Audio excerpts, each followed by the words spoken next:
another planet? Is Janet from another planet? Is Janet from another planet? Is Janet from another planet? Is Janet from another planet? Is Janet from another planet? Is Janet from another planet? Is Janet from another planet? Is Janet from another planet? Is Janet from another planet?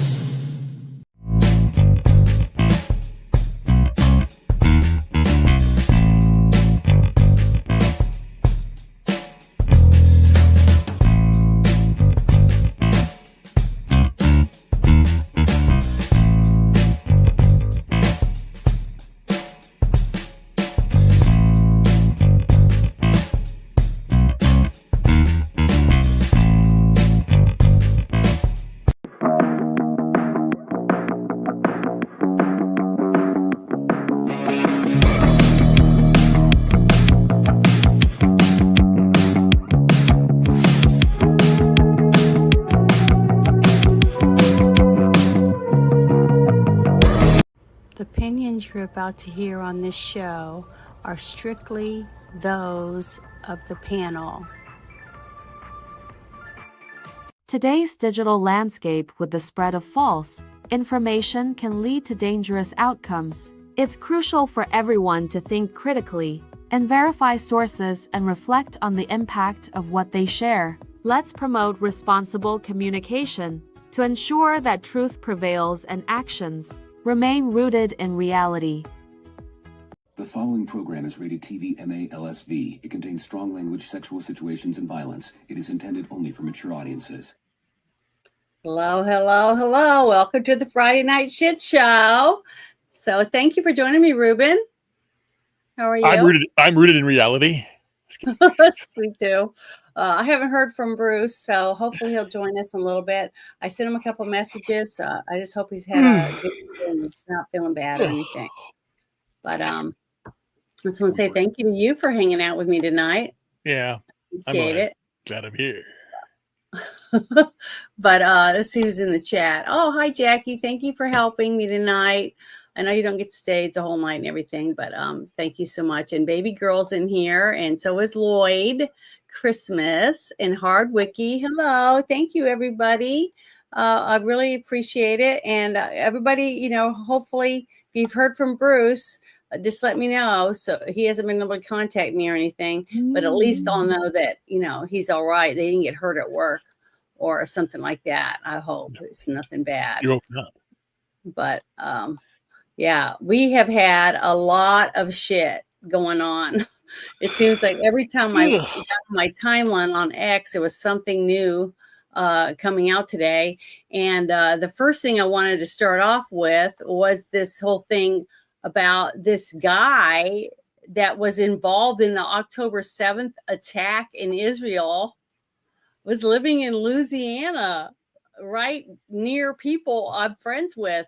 And that to me is really scary to think about, that we might have more of these people that are just living every day, having their happy-go-lucky lives right next door to us here in the United States of America.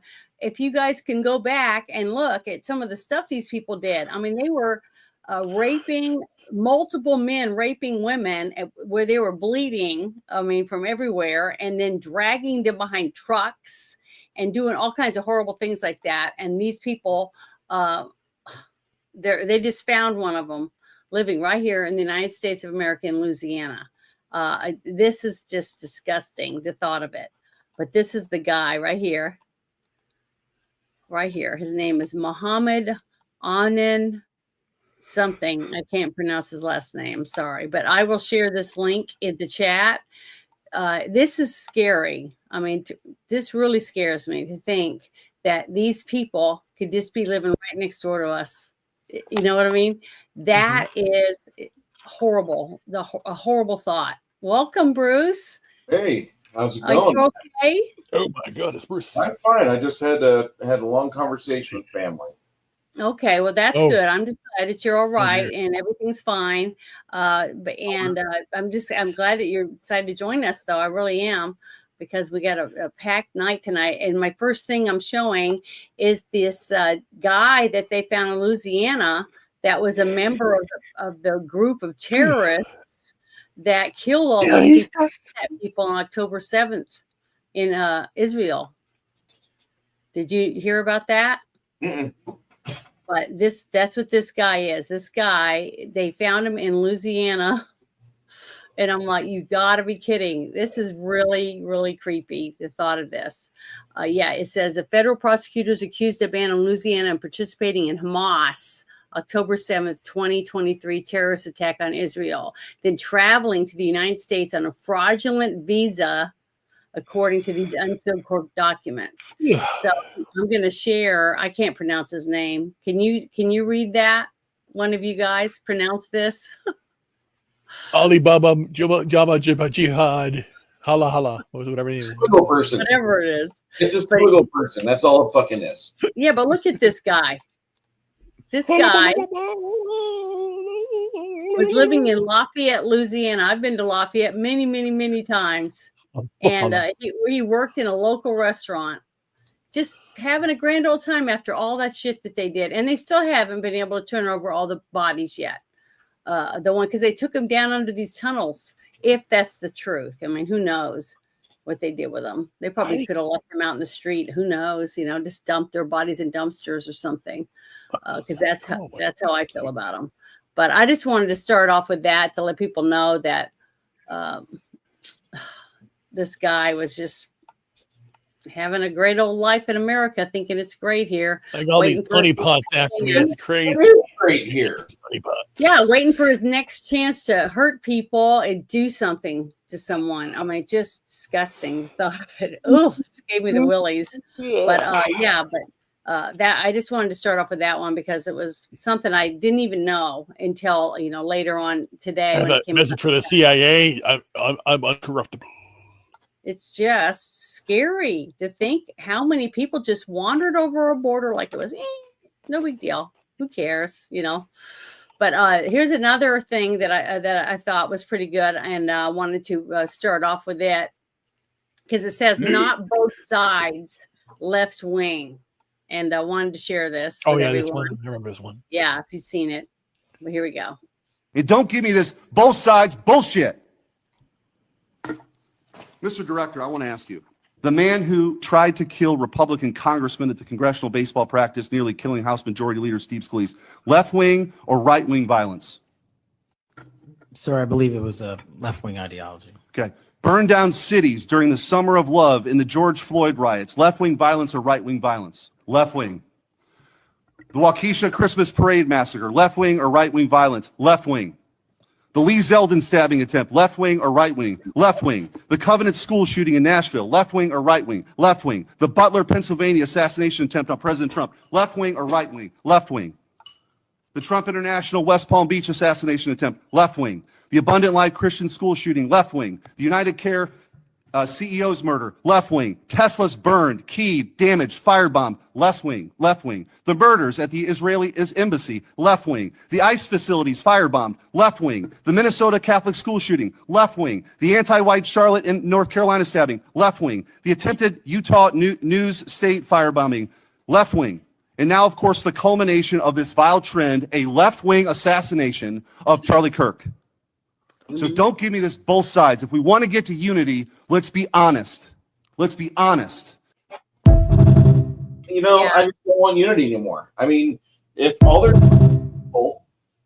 killing people like, hey, it's war, we got to go after the conservatives, and they're not getting prosecuted for threats of violence against people that are their intended targets, you know what?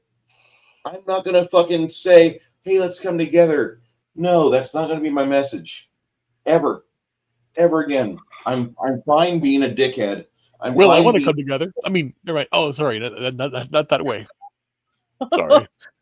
Well, you're right, Bruce. You're right. I'm tired of it. I'm tired of them always pointing the finger at us, saying that we need to come to the table. We need to bend over. We need to grab our ankles and blah, blah, blah. I'm sick of that shit because over and over again, we're proven right.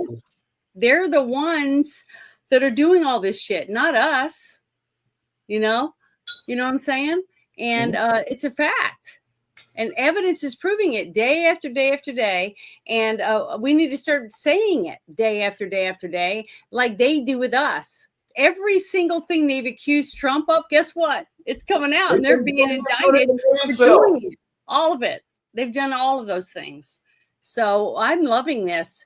I'm loving, even though nobody has been gone to prison yet, and they won't if we do go too fast until we get some of our judges in, more of our judges in. But it's slowly coming together. Just like I said, by the end of this year, we're going to see people indicted. And I said that Comey would be the first one, and I was right. The only bad thing about the whole thing is that Comey got a Biden judge. So I hope there's enough pressure from other people on these judges to make sure that they do their damn job and interpret the law as it's written, not by how they feel it should be. You know what I mean?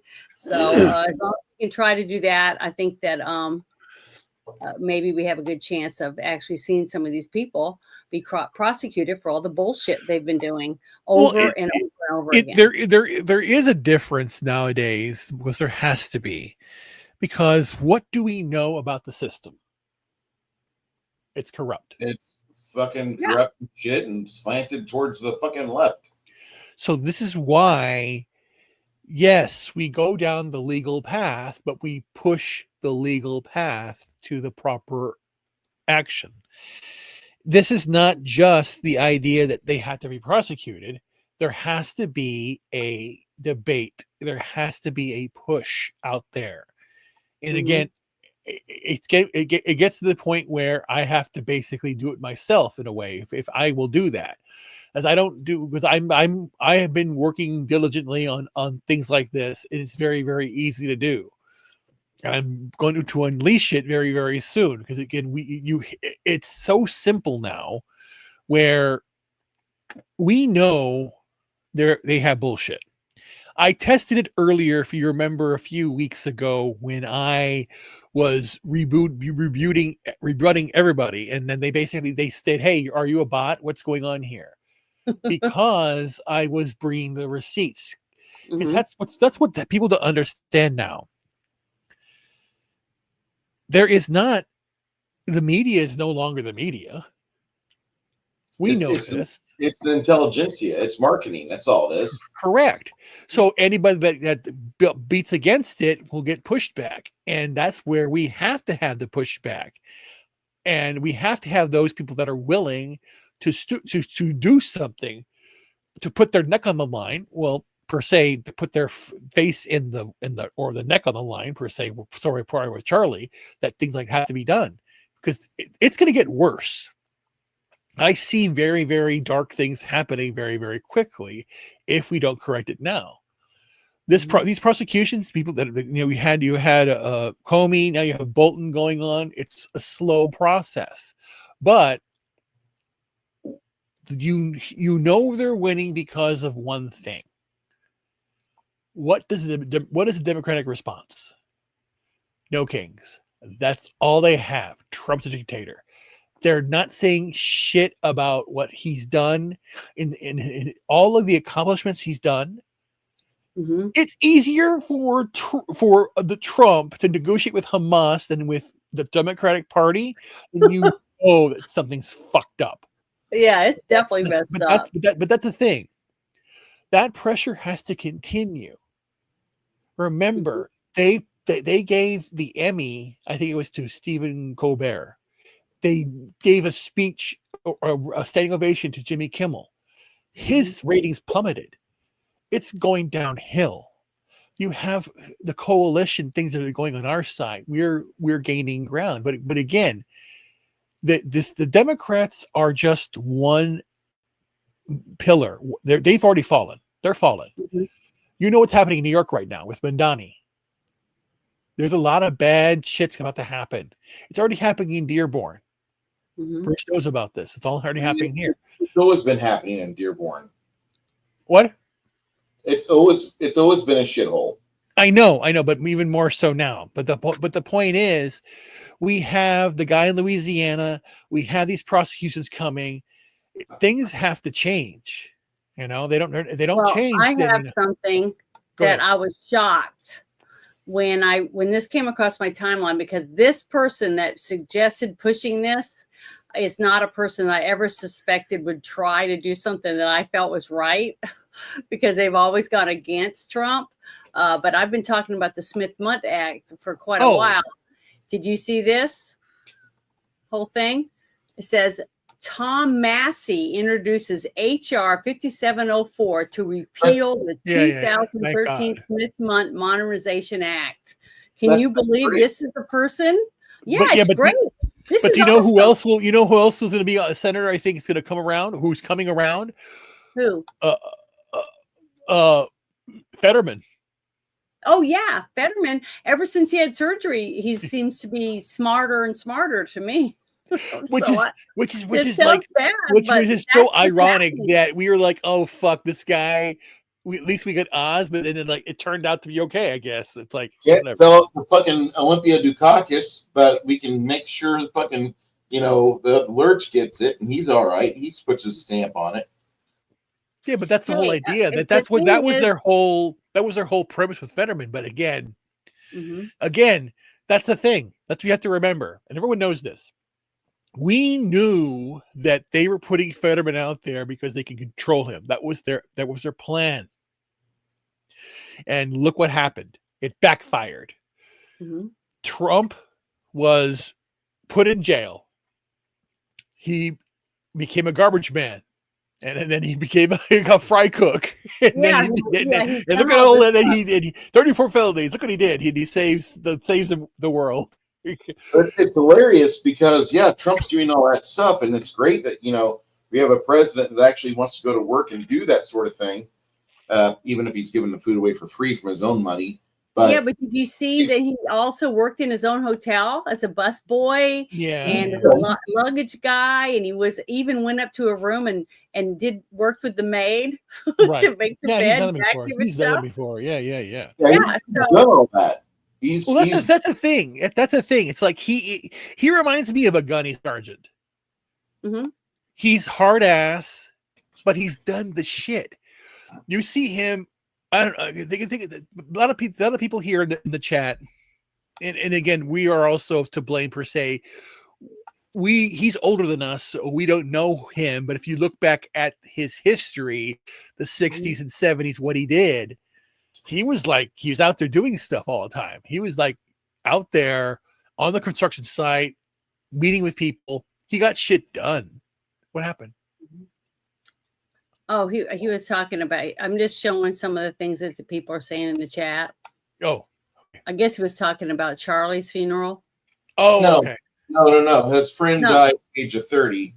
Oh, I didn't see that. Where is that in the chat? Scroll up. Okay, hold on. Sorry.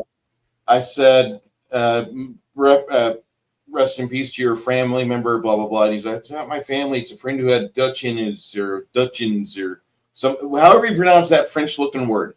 I was drawing a picture. I was going to surprise him with it, but he passed before I could show him. In honor of his life, I'm going to finish it. He made it to 30. And I'm like, I would have made a pretty corpse at the age of 30. By 39, I was grizzled, and I looked like I was Mickey Rourke's child. Oh, okay. Sorry, I missed all that. Oh, we were having fun. It's okay. You keep talking. But I'm just glad that Massey is doing something. This is the first positive thing I've seen to help instead of to vote against Trump and vote against some of Trump's choices for judges, just different things like that. To me, it was like he was siding with the Democrats instead of thinking about what's best for the future of our country. But this is something I've been talking about for years, that we have got to get rid of this, because this will make it us to be able to hold the media accountable for the bullshit They won't be able to use the propaganda on us anymore, and we can sue them for it. And I think that's important. And I'm thankful that Massey's doing this. Okay. And that's why I wanted to share this, because I really am thankful to see this, because it says right here, finally end propaganda being allowed in our media, legalized by Barack Obama, because he's the one that signed it. Yeah. When they, set this up, when they modernized it or something, whatever it was called. They took the Smith-Mont Act and modernized it, is what they called it, Modernization Act or something stupid. But it was fine before. Okay, but now it's horrible right now. So I'm praying that they do this, and they can fix it and get it back to what it was before, to where they have to they're supposed to tell the truth and show the facts.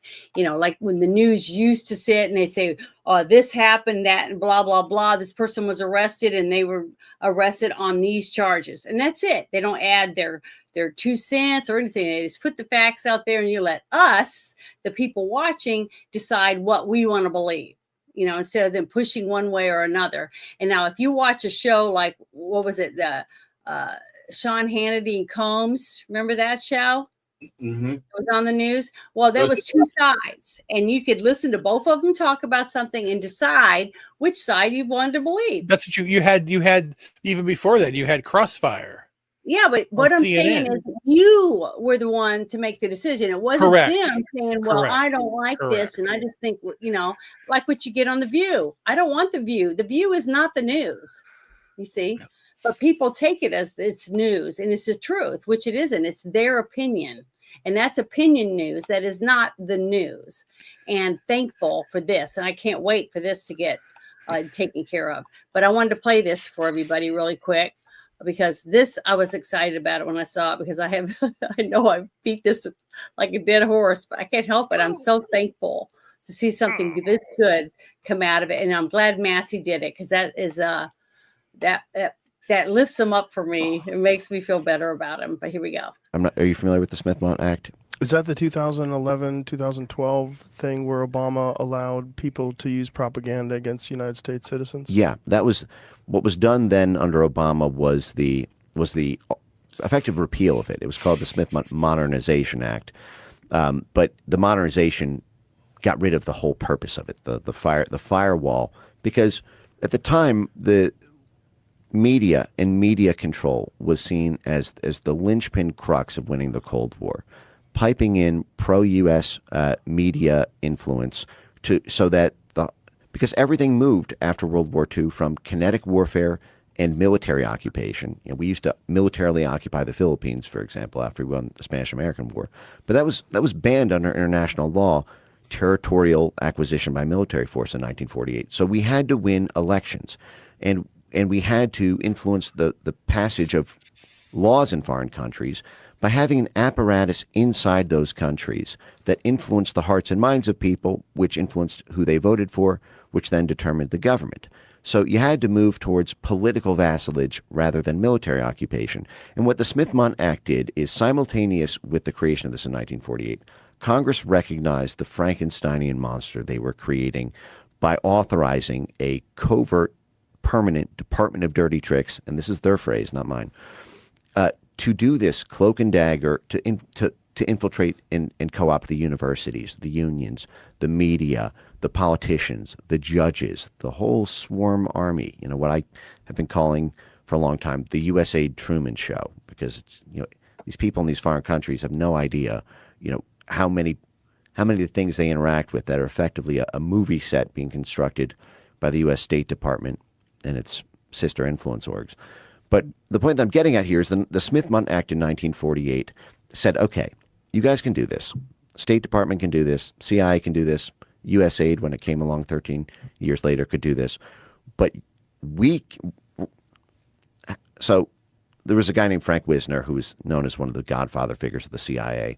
He's known for creating what was called the Wisner's Wurlitzer, which was it's like a church organ, and that he would brag that he could play the international media like a symphony to make any media narrative go viral in any country on earth because of the suite of CIA proprietary media functions and its distribution network especially when the U.S. had first mover advantage in radio and print. It's basically the U.S. and U.K. were the only games in town really in having robust radio, film, TV, and print media. So the Smith-Mundt said, okay, you can do that abroad. You can plant fake news stories in France.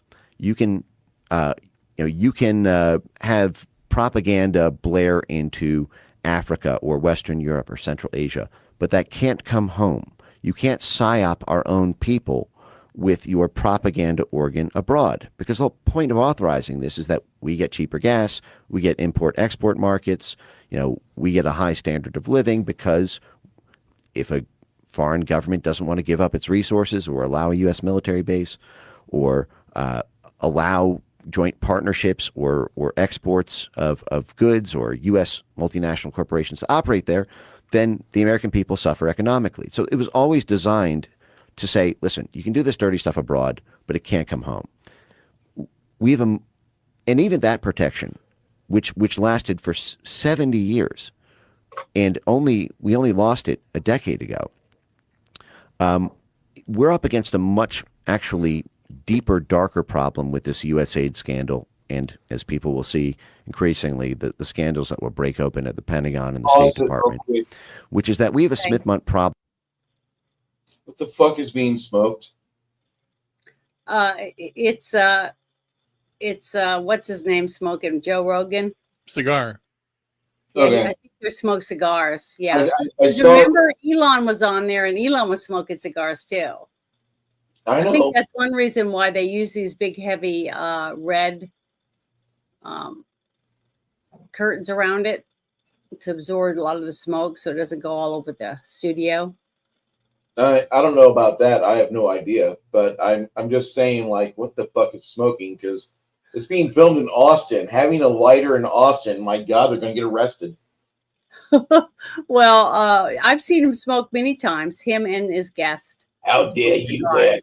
But I dare have been on sets before where when they were smoking in the scene that they've used these heavy drapes around it to help, and then they had fans blowing a certain way to keep the smoke. And usually when they have people smoking, not cigars, but this is his own studio, so I'm sure he's allowed to smoke real cigars. They smoke like oregano and other spices, so it smells like someone's making spaghetti or whatever, because they're not real. They're fake cigarettes on set. So I don't know. But is that all you wanted to hear or see? Yeah, that was it. I was just thinking, like, I was waiting for him to start coughing or something, because it looked like it was right in his face. like fucking Cheech and Chong from the left-hand corner. I'm like, what the fuck? Yeah, he's smoking a cigar, because I think you saw him holding it. What you talking about? Smoking? Like yeah, me? and the thing is that Elon wasn't smoking fucking cigars, okay? He lost his security clearance from smoking a joint on fucking podcast. Oh. Well, I saw him on a podcast with Joe Rogan, and he was smoking a cigar. I saw him holding it in his hand. The devil's lettuce. So it looked like a cigar to me. Here we go. For funding and operations. It's not just propaganda.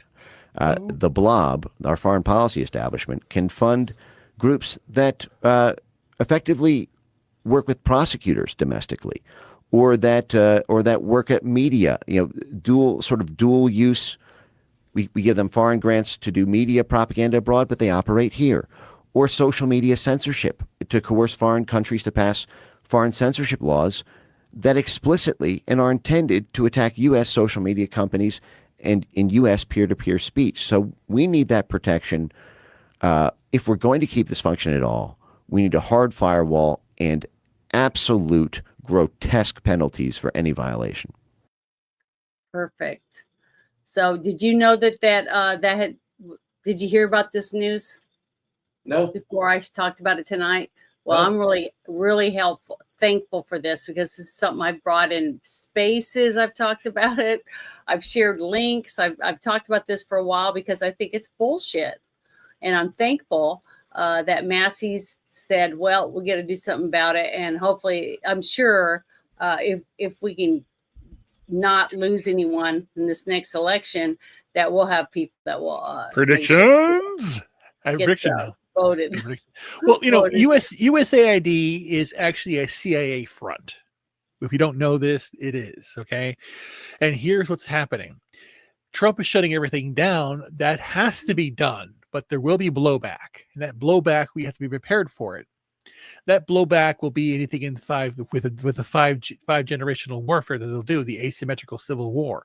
We're already seeing it now with the Antifa. We're seeing it with No Kings, but we're going to see it also with the advent of all of these people from the Pentagon, the reporters that left. The corruption's being rooted out. But the thing is that if you release the criminals, that's happening. The real architects of the disaster out there, what happens? It's going to be like Mission Impossible. They're going to have the underground, the syndicate, things like that will rise up because you're going to have a neo Cold War. Because it's already been predicted out there where you could have someone develop an AI that can go out and delete all data off of the internet, or control something, or do something nefarious. And that's the other reason why that we're doing what we're doing now. Hopefully strategic, we're doing it. And I know I didn't speak about it, but you have to be very, very careful that all the money they're spending, all that he was talking about, like setting up, because he said it, he said the Truman Show, these third world countries. Think about it. That's the idea. The idea is that they have the mechanism, the military industrial complex that they have in place, that they can place it on a country and they control it. That's why I think that as we've watched, we've seen Hegseth and other people in the top areas, FBI and all the different groups, all weeding out stuff and bringing things forward. I know, but remember, if they're weeding out the people who built the system, but the system's still there and they have the back doors, they can shut everything down. But if someone can get in with I hope that Trump understands that, and that Trump's got his people saying, "Hey, we." But again, that's how'd you say it? The best analogy is, well, it's the 1953 double helix problem and the hydrogen bomb. It's Pandora's box. Once we can decode DNA, we can do all this shit, gene therapy, all this other crap, and human organ harvesting. All the horrific things are happening too. On the other side, nuclear science or nuclear weapons. I mean, and they're trying to think of creative ways of doing it now. Biological, chemical. We have Lyme disease, all this things out there. The COVID, what happened there too. But the whole idea is they're going to take this to the next level. They're already doing it already. They're infecting your mind. How many normal people that have somebody who is questioning going to be trans or bi or whatever? That has skyrocketed globally. I don't know anyone. I don't know. But it has skyrocketed globally. Well, yeah.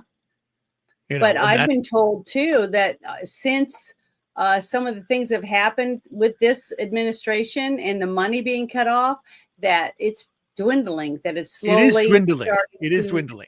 Get smaller and smaller because they're not really a person that has gender dysphoria. Correct. But and to your case, the backfiring of Charlie Kirk's assassination, where the revival of Christianity and religiosity is coming back. It's the counter to what they're doing.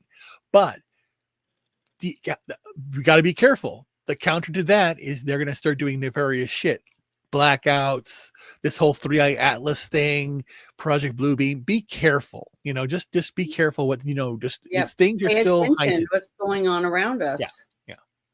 Yeah. So hopefully we can get people to do that. But this is another thing that I thought was interesting, because he's talking about in this, Democrats are plotting another coup, right?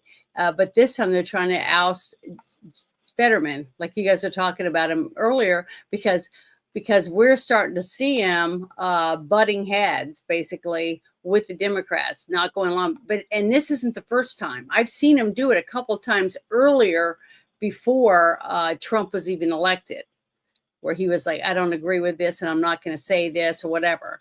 And I kept saying the same thing. And since he's had surgery, it seems like his thought process is getting better. Like he's starting to have common sense again or something. I don't know what it is, but it's nice to see somebody waking up, and seeing it as it unfolds each month in our government. So I thought this was interesting. So have you guys heard this yet by Jesse? Not yet. No. Thinking about this coup, but here you go. That's why. But that's also interesting, is you guys were talking about stuff before I even had a chance to show it, and it's going along with what I was wanting us to talk about anyway. So here we go. President pulled back the curtains. If you look, this is really a knockout panel. Should I show you? I guess maybe you start seeing it. So we don't really want you to walk on there, but you can take a look if you want. Everything out there is coming down, and we're replacing it with one of the most beautiful ballrooms that you've ever seen. Last night was a sales pitch. This ballroom can be yours for the small price of $200 million. Microsoft, Facebook, Google, Amazon, and Lockheed Martin executives were all in the room, and the president made them cut checks before they got their entrees. This big, beautiful ballroom isn't taxpayer funded. Trump's using his own cash with a little help from his friends. How big is the ballroom? 90,000 square feet. Trump's hoping to host inaugurations there, maybe his third. But of course, we're looking for a deal.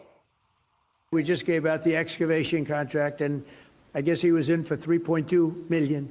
I said, can you do it for 1.5? No, I can't do that, sir. I can't. I said, this is once in a lifetime. This is the excavation of the White House grounds for what will be one of the best, most beautiful ballrooms in the world. Sir, I can't. So, but I got him down to 2 million, so it's not terrible. The ballroom's not the only thing on his mind. Don the Builder used the dinner to poll his guests on the size of the triumphal arch. It's Lady Liberty. Did you ever hear of Lady Liberty? On top. But, so the sizes would be very different. Small, medium, and large.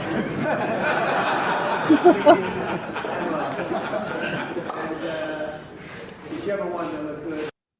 Trump's expanding the People's House. Meanwhile, Democrats can't even figure out who's running their house.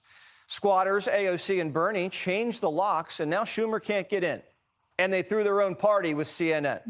AOC says it's her house now. And if anybody has a problem with that, you can take it up with her.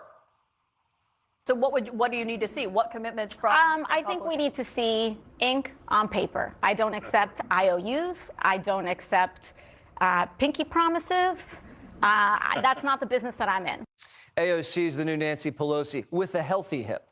And Chuck's been thrown out of the house. Even CNN knows he's homeless.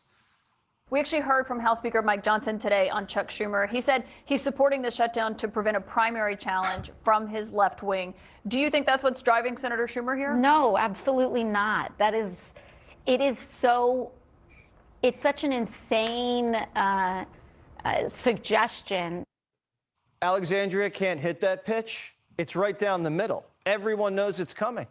Burn Dog had to jump in and bail her out.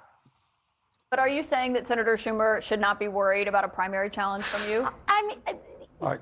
No. Let me jump in on this one. This is what we're talking about. That's exactly what we're talking about. This is what we're talking about. You have a country that is falling apart. We had a housing crisis, a healthcare crisis, an education crisis, massive income and wealth inequality, a corrupt campaign finance system, and the media says, oh, you're going to run. What are you going to run for? Nobody cares. We're talking about a primary challenge because Schumer shut down the government because of a primary challenge. That's why we care. Everyone in D.C. is talking about it. Republicans continue to say that this shutdown is because you're worried about Ocasio-Cortez and the left. How does that make you feel? Look, the bottom line is we are fighting for the American people. No, he's not. He's fighting for illegals. And now he's getting cooked like a hot dog. Even Bernie's getting burned. How do you think this shutdown reflects on Chuck Schumer's leadership? Well, how do you feel? You tell me. Think it's a good idea to give $1 trillion in tax breaks to the richest people in the country and then make massive cuts to health care for working class people?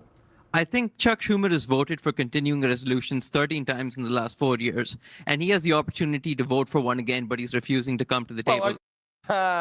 His own party is calling it the Schumer shutdown. Here's Fetterman. Shutting the government is really what the Democratic Party wants to do. And I follow country, then party. And it's the wrong thing for the country in a period of chaos. I refuse to vote to shut our government down. Fetterman's the only Democrat telling the truth, and that makes him a threat. There will be consequences. More on that later. With workers missing paychecks while Democrats are on a luxury retreat in Napa Valley wine country, the phones are blowing up. I think I'm going to be leaving the Democrat Party. They need to do the right thing and reopen this government instead of keeping it shut down like they're hijacking the American people. This is basically a Schumer shutdown from what I've seen. Schumer's on thin ice, and Hakeem's moving his hips, but not his lips. He saw the polls, and now he's hiding under his sombrero. Over half the party won't commit to re-electing him as leader. A quarter of the party flat out said, no thanks, Hakeem. Since Hakeem's not the dream, Democrats are getting on their knees and praying to the cross-legged Messiah. And he's answering their prayers. Barry's back to cutting ads. Virginia's elections are some of the most important in the country this year, and I'm proud to endorse Abigail Spanberger. Every vote counts, so turn out. Virginia, shut up, not Whitey. Best choice for governor. Vote for her on November 4th. Barry just endorsed a woman who supports boys and girls sports and who backs a guy who wants to shoot Republicans in the head. We'll see if Barry can turn water into wine. But their cup's empty. It'll take more than a miracle to save this. Honestly, I was speechless without your voice. Now you tell me how you've been feeling. It's not Halloween yet, and we're already scared. Plus, Democrats have monsters under their beds. This lady who's running for governor of California, this crazy lady, Porter or whatever the Katie Porter, that screams at her staff, "Get out of my shot." She's the worst. She looks like the way she talks. Like the way she talks when the cameras are rolling and she doesn't think anybody's going to see it. Like, what a monster. She's the worst. You're supposed to dress up and scare people for one night, but Democrats have been haunting us all year. At this point, Fetterman's not scared. He's just embarrassed. I know and I love people that voted for President Trump, but they are not fascists. They're not Nazis. They're not trying to destroy the Constitution. I refuse to call people Nazis or fascists, or I would never compare anybody to Hitler. And now people have forgotten. President Trump was in my state, was shot in the head. And if that would have, could you imagine where our nation would be if he was hit in the same way with Kirk? Schumer and Hakeem both live in Brooklyn. The two leaders of the Democrat Party have no idea what's going on in the rest of the country. And the leader of the coup, she's out of Queens. The three most powerful Democrats are from New York City. The country's just not as crazy as they are. I campaigned for thousands and thousands of miles across Pennsylvania for Vice President Harris. And it was going to be incredibly difficult. You could just feel the energy there. And I'm trying to explain to the party right now. It's like, this is why we lost. And this is where we need to be to continue to win. All Democrats do is go from New York to D.C., New York to D.C., back and forth all week, all year. The only time they step foot in the rest of the country is every 4 years when there's a presidential campaign. They have no connection to America and never talk to the people who live here. And now they're trying to coup the one Democrat who does. Democrats are already gearing up to primary John Fetterman 4 years from now, and they can't even wait. They hate him. They're trying to take out the one guy in the party with common sense. He's a Democrat senator from a battleground state that Trump has won twice, maybe 3 times. And he's really popular, and they want him gone.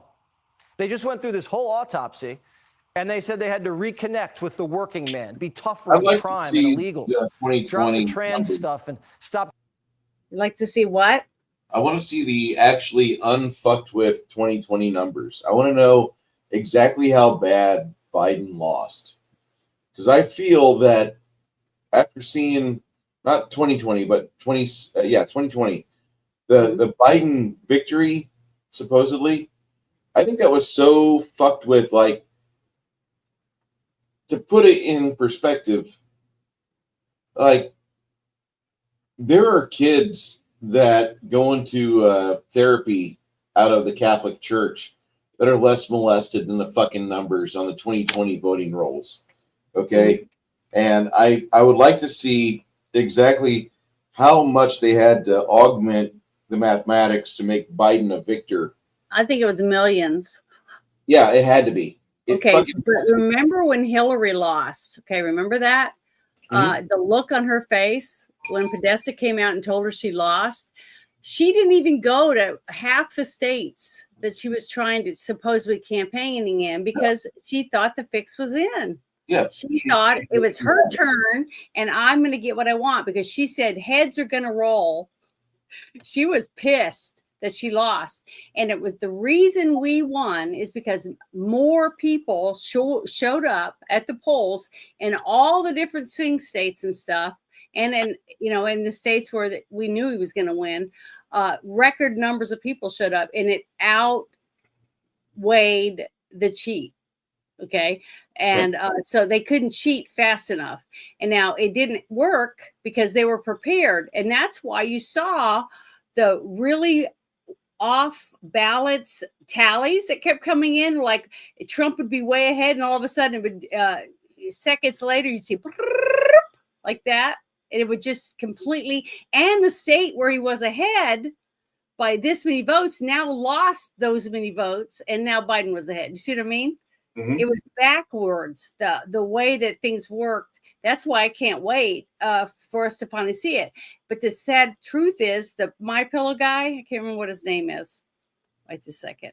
But he has been going to court since it happened, trying to show the truth of where the cheat came in. And he had hired all these people, these computer people and stuff to show how it happened. And now he's being sued. And he's supposed to be paying all this money for defamation or whatever else, all because of this stuff. So that's why I'm hoping. Yeah, Mike Lindell, that's his name. I'm hoping that this is all going to come out before these people have to pay. Because look what happened to Giuliani and what was her name? The Kraken lady. All these people lost their jobs. They lost almost everything they had fighting because they knew that the cheat was there. Because remember, they said, we have it all. We have everything. We went there in the middle of the night and tried to stop the cheat, got the computer program or whatever it was. They were saying all kinds of stuff and then nothing. You remember?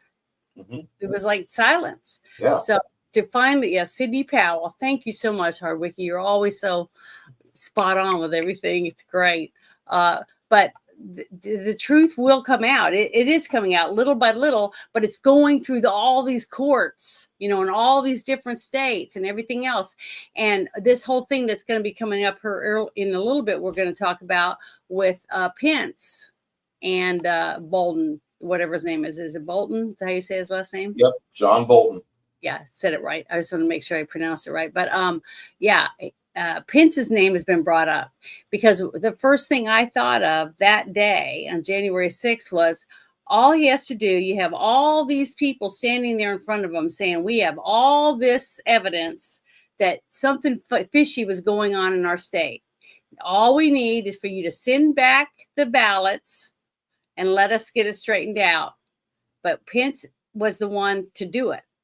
All he had to do was say, we're going to send them back. We got too many people from the state saying that there's been fraud and we want to make sure we have a fair election. That's all you had to do. But that's what I expected to happen. That's what I thought was going to happen. That was logical. That was logical. Yeah, let's do this because it's the right way to do. As soon as it didn't happen, I said he's in on it. I told my sisters that, and one of my sisters was like, "No way, he is too good of a guy. He's a real Christian. He's this, that, and the other." And I went, "Actions speak louder than words." And because he did nothing, he's in on it. And it took a long time, but we haven't heard shit from this guy. This guy has like crawled under a piece of wood and been hiding. And I just want the truth to come out. And I want these people, if they cheated, if they helped be corrupt and overthrow our government, the will of us, our votes, they took that away from us and put someone they wanted in. We deserve to know, and we deserve justice if that's a fact. And I believe that 100%. And if we can see that unfold in front of us as people of the United States of America, we'll have faith in our country again. We'll have faith in working the polls. We'll have faith in voting for people in our communities and stuff. And hopefully we'll get that. So that's what I'm hoping for. But we'll have to just wait and see if it's gonna unfold that way or not. But we will see. But yeah, I'm gonna finish this really quick. It's almost done, and then I got another one for us. Talking like college professors, and the one guy who's been doing that, who won by doing that, they won at 86. The final straw for Fetterman was when he said he doesn't mind the big, beautiful ballroom because Trump's tasteful. Also eating dinner at Mar-a-Lago. Big no-no.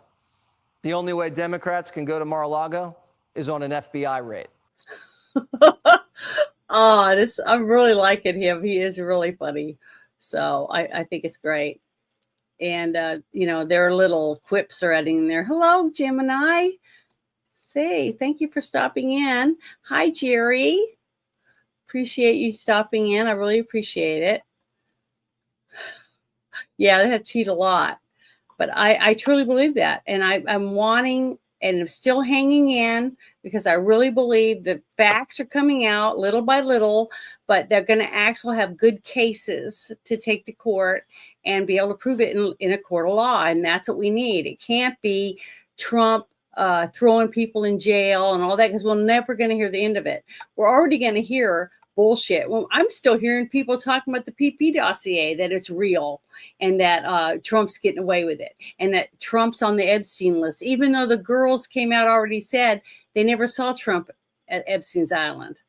He was on the plane, but that was it. That one time he was on the plane, or maybe twice. He went there and went back using it because his plane was not working.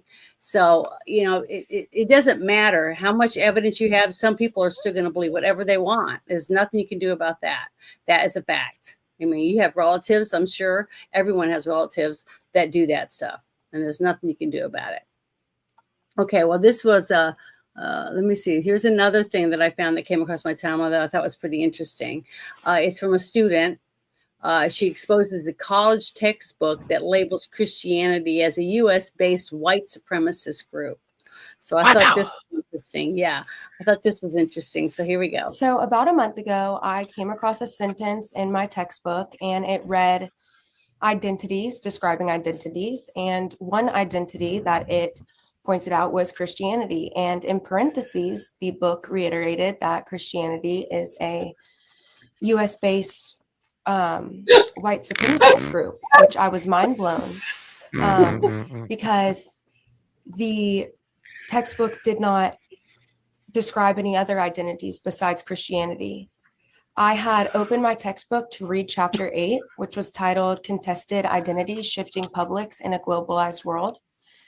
The way it was worded, it listed several marginalized groups, but then only called Christians to be white supremacists. But the scariest thing is that the book was written in 2007. Therefore, this has been shared for almost 20 years, and it was never questioned. I think American academia needs a definite reevaluation, especially in our textbooks. As we can see from my prime example, the books hide underlying propaganda, in my opinion. It seems as if they are innocent, but in reality, they know what they're doing and trying to push on their students. I love this story because I love Jesus, so I'm happy to tell this. But my grandfather is a Baptist preacher. Do what? Robert Mack. I want her to open the book, and on the front page of it, does it say written by Robert Maxwell? I don't know, but she said it was 20 years old, the book that she was reading it from. More than likely, he's part of the problem. The thing is, it's about time stuff like this is getting put out, okay? Because a parent, okay, when you're a parent and you have a child that gets a scholarship or whatever to a college because of band or swim team or whatever your sport your kid might be in, and they get a scholarship to their college, you should still look into your college. Find out what you're paying for. What is your kid going to leave with that's going to be impressioned on them for the rest of their lives? That should matter. To me, college is even more important than sending your kid to a private school when they're little, because now they're an adult And as soon as they leave, they're going to either say this to their parents about how crappy you are and how you never understood me and move on and you're never going to see them again, or whatever, or you're going to fight with them from that day on because they never believe anything you say because you are a Trump-loving Nazi or whatever. It's just sad that we don't spend more time trying to understand where our kids going to go to school, and you're paying for it. See, I just don't understand people. When you're spending your own money, you should always get a second opinion. You should always look around and see what there is for your kid. And then when they do go, what are they taking? What classes are they taking? Are they forcing them to take lesbian basket weaving? Some stupid course that is never going to help them. You know what I mean? So I don't know. How to scissor. Something. I don't know, but it's just ridiculous. Hey, I teach that class. They like it. Is, I'm glad that to see some of these young people speaking out because they would never be able to do this before. They would be ostracized in their school and be bullied and probably beaten up. Who knows what would happen to them? So the fact that this young woman is speaking out about something that she saw in a book that other people I'm sure saw but thought, oh, well, nobody cares or whatever, or too afraid to tell anyone. So I'm thankful that she's doing that. And that's why it was important to me that I shared it with you. And I'm going to share the link in the chat for whoever wants to have it, because this is important. In North Carolina, he is a wonderful man, and he raised me in my Christian faith. And I was told to never back down. In March, I actually got baptized, proclaimed my faith loudly in front of everybody. So that's why it hurt more, because I'm proud of my faith. And I don't want people who don't know who Jesus is or who don't know what Christianity is to take this and run with this and see Christians as a US-based white supremacist group. Because not only that, Christianity didn't come from the United States. How many Christians do you guys know, I mean, especially if you're in the South, that are Black? I know lots of Black Christians, and that means they are in a white supremacist group. By the way, this book talks about it. It's ridiculous that they would say something like this. To me, every person that's labeled by that should be upset and want this taken out. Demand that these books be taken out of the schools and reprinted. Get new books printed out without this lies in it like this. This is terrible. United States. I think it's horrible, and I am thankful that we have somebody that has a brain that wants to make sure that somebody knew about it, because I didn't know, and I would never know, because I'm not going to go to that college and read that book, but I'm thankful that she did it. So I don't know. Now, Jenna, did you fact check this? Did you fact check it? No, she did. But the thing is that it's important that we look into this stuff and know what's going on.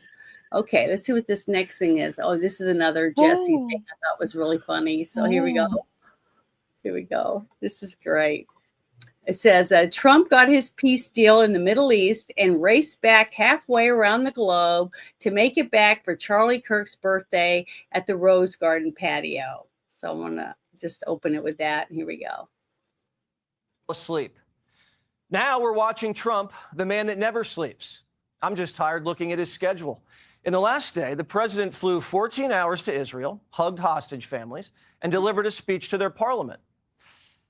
Then flew to Egypt, met with the president, spoke to the press, signed a peace deal, gave another speech, met with more world leaders, and then flew back home at the crack of dawn. He touched down at 2:30 in the morning. Instead of going to bed, blew up a Coke boat, then welcomed the president of Argentina at 1, and then got invited to go on another trip. I'm just a little busy. I'd love to go to Argentina. I'd like to be like Biden. I'd like to go to the beach. My body is a little bit larger than his. I'm not sure it would be appreciated on the beach, but I'm not going to take a chance. You won't see me in a bathing suit. You won't see in a bathing suit sitting on a beach in Argentina, falling down, not being able to lift a 3-ounce chair. Argentina's president this time didn't bring a chainsaw, but he didn't come empty-handed. He gave Trump a framed Nobel nomination. That's fantastic. Thank you very much. And when he did this letter, Mr. President, your settlement in the Middle East wasn't done. So we have to do a new letter Let's do that. to include that, because this is a very important. You'll have to add one extra sentence. Exactly. Trump, too, was in a giving mood. Zelensky's coming to town Friday, and Christmas might come early. I know what he has to say. He wants weapons. He would like to have tomahawks. Everyone else wants tomahawks. And we have a lot of tomahawks. Tomahawk is a... Do you need any tomahawks in Argentina? You get a tomahawk. You get a tomahawk. Everyone gets tomahawks. Well, not you, ABC. Your ABC fake news. Mr. President, Brian, please. First of all, congratulations. I don't take questions from ABC fake news. After what you did with Stephanopoulos to the Vice President of the United States, I don't take questions from ABC fake news. The world's heaping praise on 47 over the last 24 hours, but there's another man who deserves some credit. Charlie Kirk. If it wasn't for Charlie, Trump might not have made it back to the White House, and the world wouldn't be celebrating Mideast peace. And today was Charlie's 32nd birthday. Trump made sure he made it back for the party. I raced back halfway around the globe. I was going to call Erica and say, Erica, could you maybe move it to Friday? And I didn't have the courage to call. But you know why I didn't call? Because I heard today was Charlie's birthday. And I said, you know, that was a definite. And I said, we're going to have to forget about some of those very big, very rich countries that expected me to be there. Charlie's closest friends and family gathered at the White House to celebrate his life. Most of the cabinet and high-ranking politicians were in attendance because Charlie helped them get there. Charlie's biggest supporters in conservative media showed up, and I was lucky enough to be there with Emma. And you could feel God watching over us. To the glory of our Savior, with whom he now rests in heaven, and he is going to make heaven. I said, I'm not sure I can make it, but he's going to make it. He's there. He's looking down on us right now. It's so incredible. Look at this, how this turned out. This was supposed to be so dark and cloudy. Not dark and cloudy, is it? Look at that, how beautiful that is.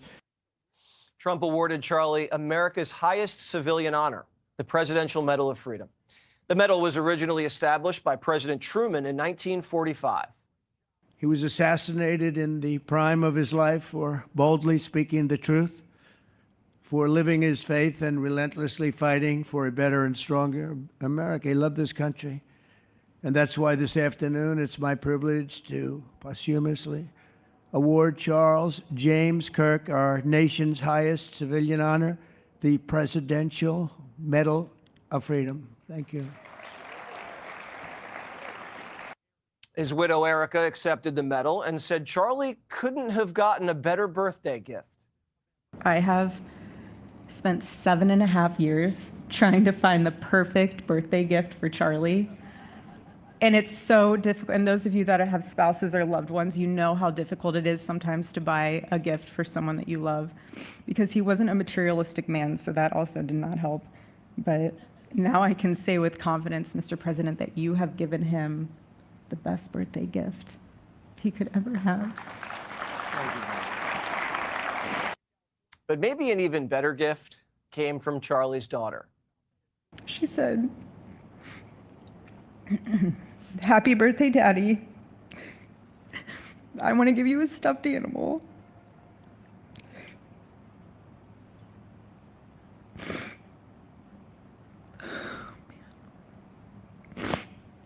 "I want you to eat a cupcake with ice cream, and I want you to go have a birthday surprise. I love you," is what she said. At that moment, many in the audience began to cry. And then Erica said Charlie's son, who isn't able to even talk yet, gave Charlie another gift. He became the man of the house by becoming potty trained at 16 months. That puts Jesse Jr. to shame. Trump says Charlie's greatest gift, though, was his wife, Erica. And he said, "You won't believe how beautiful she is." I said, well, then now that I meet her, he's right. But then he also said, and you know what? She's like the smartest person I know. He was deeply in love with you. It's great. Erica, your love and courage have been an inspiration to all of us, and we will always be here for you, and we're always going to be here for your gorgeous, beautiful children, and we'll never forget what your family has sacrificed for our country. Charlie Kirk died for free speech and was wearing a shirt that said freedom when an assassin's bullet ripped through his body. Erica noted that freedom is what drove the colonists to create our founding documents, and freedom should be Charlie's legacy. His name, Charles, literally means free man. And that's exactly who my husband was. He was a free man. His story reminds us all that to live free is the greatest gift, but to die free is the greatest victory. President Trump mentioned that, like Socrates, St. Peter, Lincoln, and MLK, Charlie was a martyr for truth and freedom and gave his life for America and for Jesus Christ. Charlie lost his life, but he's helped save thousands of lives by fighting to put America first and putting Trump back in the White House. The Iranian nuclear program has been obliterated, and the hostages are home. And peace on earth is not out of reach. Charlie, in a way, was a prophet and saw Donald Trump would be the right leader to restore this great American republic and spread love throughout the Holy Land. The Jews and Arabs can't agree on anything, but they both agreed that they trusted Donald Trump. I think today what I've been mostly struck by is Donald Trump's sheer force of personality. There are not many men, not many leaders who can walk into the Knesset in Israel to such rapturous applause, such a warm welcome, and then less than an hour later appear in a room of world leaders, Arab and Muslim leaders, and have the same kind of warm welcome. It really is his force of nature which has managed to make this happen. A few months ago, the media was saying this was impossible. He just wants Gaza emptied so they can build hotels. I think it's the same idea of what we were talking about with Ukraine, is that he didn't understand why it wasn't being done before he was there. Then he got into office and realized, wow, this is really. Why does every fucking New York liberal woman look like Sarah Jessica Parker's long-faced sister? Look at that. No idea. I mean, can't you? I hear it. I hear neighing right now from the barn. Mm-hmm. I'm sorry. That's all I hear. And this one here doesn't impress me. I don't know which strumpet this one is, but I never get impressed by this one. Okay, I'll shut up. Really, really hard, No. and now he's turned his attention elsewhere. It's so not black and white. That's what's happening. Yeah, it's complicated. Ye of little faith. They always Why look would the media be wrong about everything and suddenly be right? Trump has experienced political redemption, and now some members of the press are starting to repent. I didn't think it was going to happen. Bravo to America. Bravo to the Trump administration. Bravo to President Trump. Even notorious non-believers are experiencing a spiritual awakening. Credit where credit is due. Donald Trump did something good. It's kind of surprising to see him do something good. What a day for Donald Trump. You know what? He finally did something positive today, and I want to give him credit for it because I know he's not the type to take credit for himself. Biden swallowing his pride and saying congrats to Trump. So did Kamala. So did the Clintons. But Obama won't do it. He's realizing slowly he's not the Messiah, and the words just won't come out. Harry can take his time, but there's no denying the success. Just ask Donald Trump's latest dinner guest. Have the humility to give it up for enormous success on any level. I agree. Trump, not my choice, didn't vote for him, but a lot of people did. And he's... I can't deny the success. I can't either. At this moment in time, Trump has enormous international political capital. He has the Arab world in his corner. The memories of Operation Midnight Hammer are still fresh. NATO's fully funded and about to turn up the heat on Russia. Zelensky's in town later this week, and Putin's under pressure.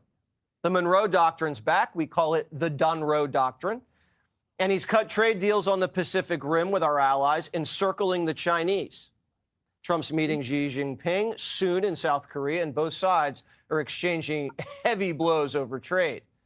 The president has to finesse the power struggle so China saves face and the American economy remains dominant. And it will, always, because we embrace freedom. Putin's a nuisance, but he can be neutralized with a little help from the Chinese. The American decline is over. With Charlie's spirit still alive, the United States can win the 21st century.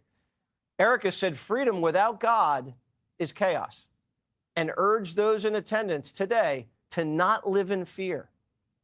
Being a free American, brave and unafraid, with faith in God, is the recipe for success. In Charlie's honor, we will continue like we have been to fight, fight, fight, and to win, win, win. We're going to win so much. Awesome. I just love that whole thing. And the truth is, they hate it. Did you see how glum every one of them were? To have to admit that our country is better off right now. They hated it. They all wanted to get in the bathtub and cut their wrist or something. That's what they look like. They hate the fact that Trump did good. But like that's what I'm saying. What are they protesting tomorrow? They don't have a real protest plan. They're just getting together. I don't know what they're going to do. No, but the thing is, they have this new King's protests are tomorrow. They're just angry. I know, but people actually think that something bad could happen. Someone could go nuts because, again, the idea that you have people who the free Palestine people are like mute now. Okay, the only thing people have out there ICE. And there's still people out there that don't like ICE. There's still going on here in Chicago, a lot of bad stuff, Portland. Yeah. But if they haven't spread as much as they could, but we'll see, What happened? Oh, never mind. I saw something. I mean, I'm not saying that, you're wrong. I'm just saying that there's nothing for them to protest. There's literally nothing for them to protest. We've taken away all their playing pieces. They're just going to sit there tomorrow at the game table. But here's the thing. The fact that what's the best way to describe it? It's a segue analogy, but bear with me. Recently, Keira Knightley was criticized for not coming out against J.K. Rowling when a reporter asked about a controversy which doesn't exist in the major public, but only with small people. So the implication here is if people are told now, oh, you had Bill Maher, you had Kimmel, you had Colbert say Trump did something right.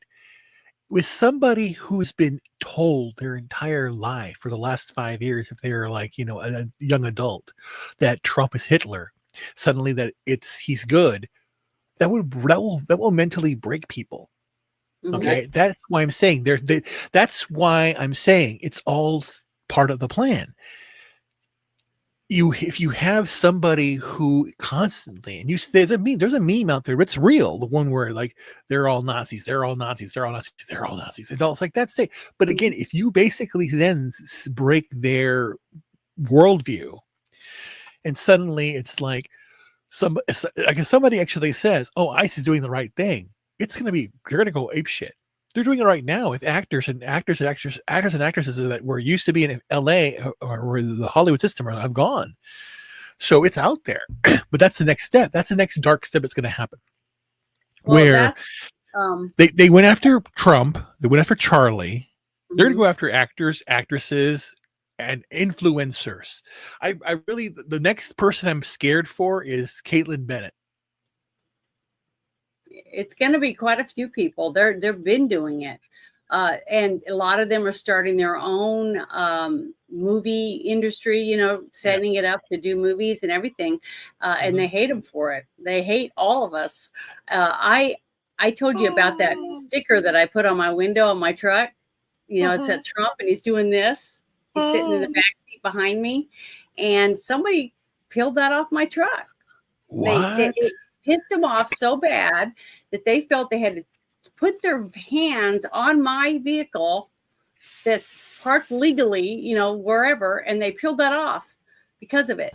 That's how much, even where I live in Ozarks, Someone hates Trump because he's a Nazi, basically. They look at him, he's a Nazi, and anyone who would put Trump on their vehicle has to be a Nazi too, right? I'm a That's racist, what they not say. Yeah.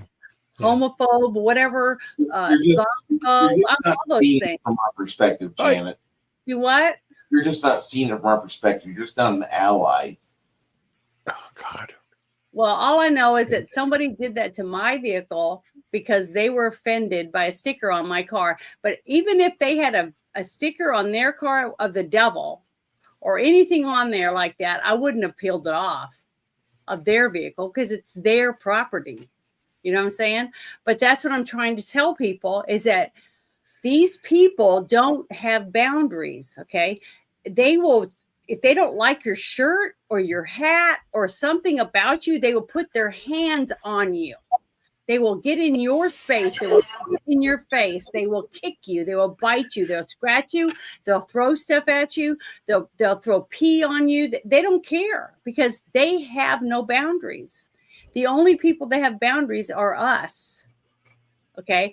And everything that we're doing is benefiting them. They don't even know, understand that they're going to have more money in their pocket. They're going to have more freedom to have their children grow up in a decent town or a decent park there or anything to help them. But I'm fighting for that still, even though they'll assault me.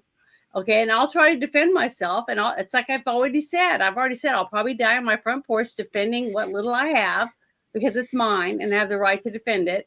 And I'll probably die because of it. Okay, but guess what? I'd rather die that way, protecting what I believe in, than I don't know, some other stupid way, being murdered because I'm walking to my car and someone doesn't like me because I have a Trump sticker on it. I don't know.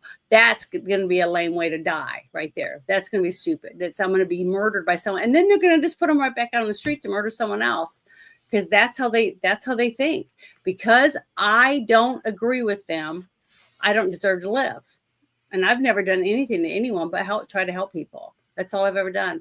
And I believe in God, so that makes another she's bad, she's a horrible person because she's forcing her. So then here's a theological question I have for you. Mm-hmm. Do you think that the forces of darkness are the ones behind that reaction? Mm-hmm. Okay, just want to make sure. Just like my mom always told us, there's a good angel and a bad angel on everyone's shoulders, basically. It's how she told me since we were little. And she'd say that this little guy is saying, see that cookie over there? You really want that, don't you? That's a nice, yummy cookie. And it's just sitting there waiting for you. Look, now let me ask you a question. Around. Now, and again, this is to the chat too, if you want to know. And that is a dichotomy. The idea that that people rationalize it where they have the devil on their shoulder, the angel on their shoulder, where they have a choice. But we live our lives in all that regard. Every choice you do have to come down to two options, don't you? Like if do I marry the guy or not marry the guy? Do I go to school here or do I not go to school here? Do I get up in the morning and go to work or not? It's always a choice. But everything's a choice. But do you think that those choices that we are given every day still do have some theological ramifications? I guess they do, because each of us, okay, God already knows what I'm going to do in my lifetime. He's already got the book of life. He already knows what everyone's choices are going to be. Oh, so now, wait. So you don't believe in free will? I do to a certain point, but God already knows the answer. It's our choice as we live here, but He already knows what choice I'm going to make. That's what I believe. So you believe in you believe in that aspect of reality. That so are you living your life? Now this is deep. Are you so then you're living your life, but you have your choices, but your choices are still focused on a God focus. So you're following the path that's already there, per se. Is that what you're saying, per se? Well, I believe that God is all knowing. So he already knows how the world's going to end. He already knows what's going to happen with the universes. He already knows all that stuff because he created all of it. Okay. That's what I believe. Now, here on this earth, since we were born and everything that's going on, he gave us free will. So whatever happens on this planet, it's our decision. Each person can either choose to hurt someone or help someone or just stay away from people and do their own thing, or whatever. Each of us have the same will, okay? And either I choose to help people with my life and do the best I can with my own life. And that guy, like Ted Bundy, he chose not to. He chose to kill and take from the world what he felt was his. But based upon what you just said, is you're saying that Ted Bundy was necessary? That he was necessary? Yeah. Is that what you said? No, I don't think it was necessary. But it was part of God's design. The devil has reign. The devil can influence people on this planet. So we don't know how it's going to unfold, but he does. But that's where it gets to the dichotomy. So if the devil has reign, then God is not omnipresent. Well, I believe God can intervene if he wants to, or he feels he needs to. But why would he need to intervene if everything's his plan? I don't know. I'm not God. No. I'm just saying. I'm not trying to play. I'm not playing. I'm not trying to play. What my answer is, I don't know. I can only make decisions for my own self and maybe help someone else think about their decision before they make it. Gotcha. That's it. That's all I can do. Give hugs or whatever else that I can do to help someone. I only ask because by chance I'm writing a paper. Well, not writing. I'm writing a paper. I'm writing an encyclopedias about this. I can only give you my answer. What you're talking about. My sisters might have a different point of view. I don't think it's going to be that much different than mine, but I'm sure they'll look at it a little different, have a little different way of answering it. Is that right? But that's my point of view. That's what I believe. Hold on. Yeah. That makes sense. Oh my God, is that correct? So everyone can believe whatever they feel that they need in their life, but that's how I'll be back in 5 minutes. All right. Well, the next thing I wanted to bring up was it's from another Jesse Waters thing that he put out, but it's an interview with Ted Cruz. Have you guys seen this? I think it's very interesting. It's only like a minute long, but it's very interesting. It gives you guys what happened to Barack Obama? Look, I think he is, number one, incredibly arrogant and aloof, but number two, hard left.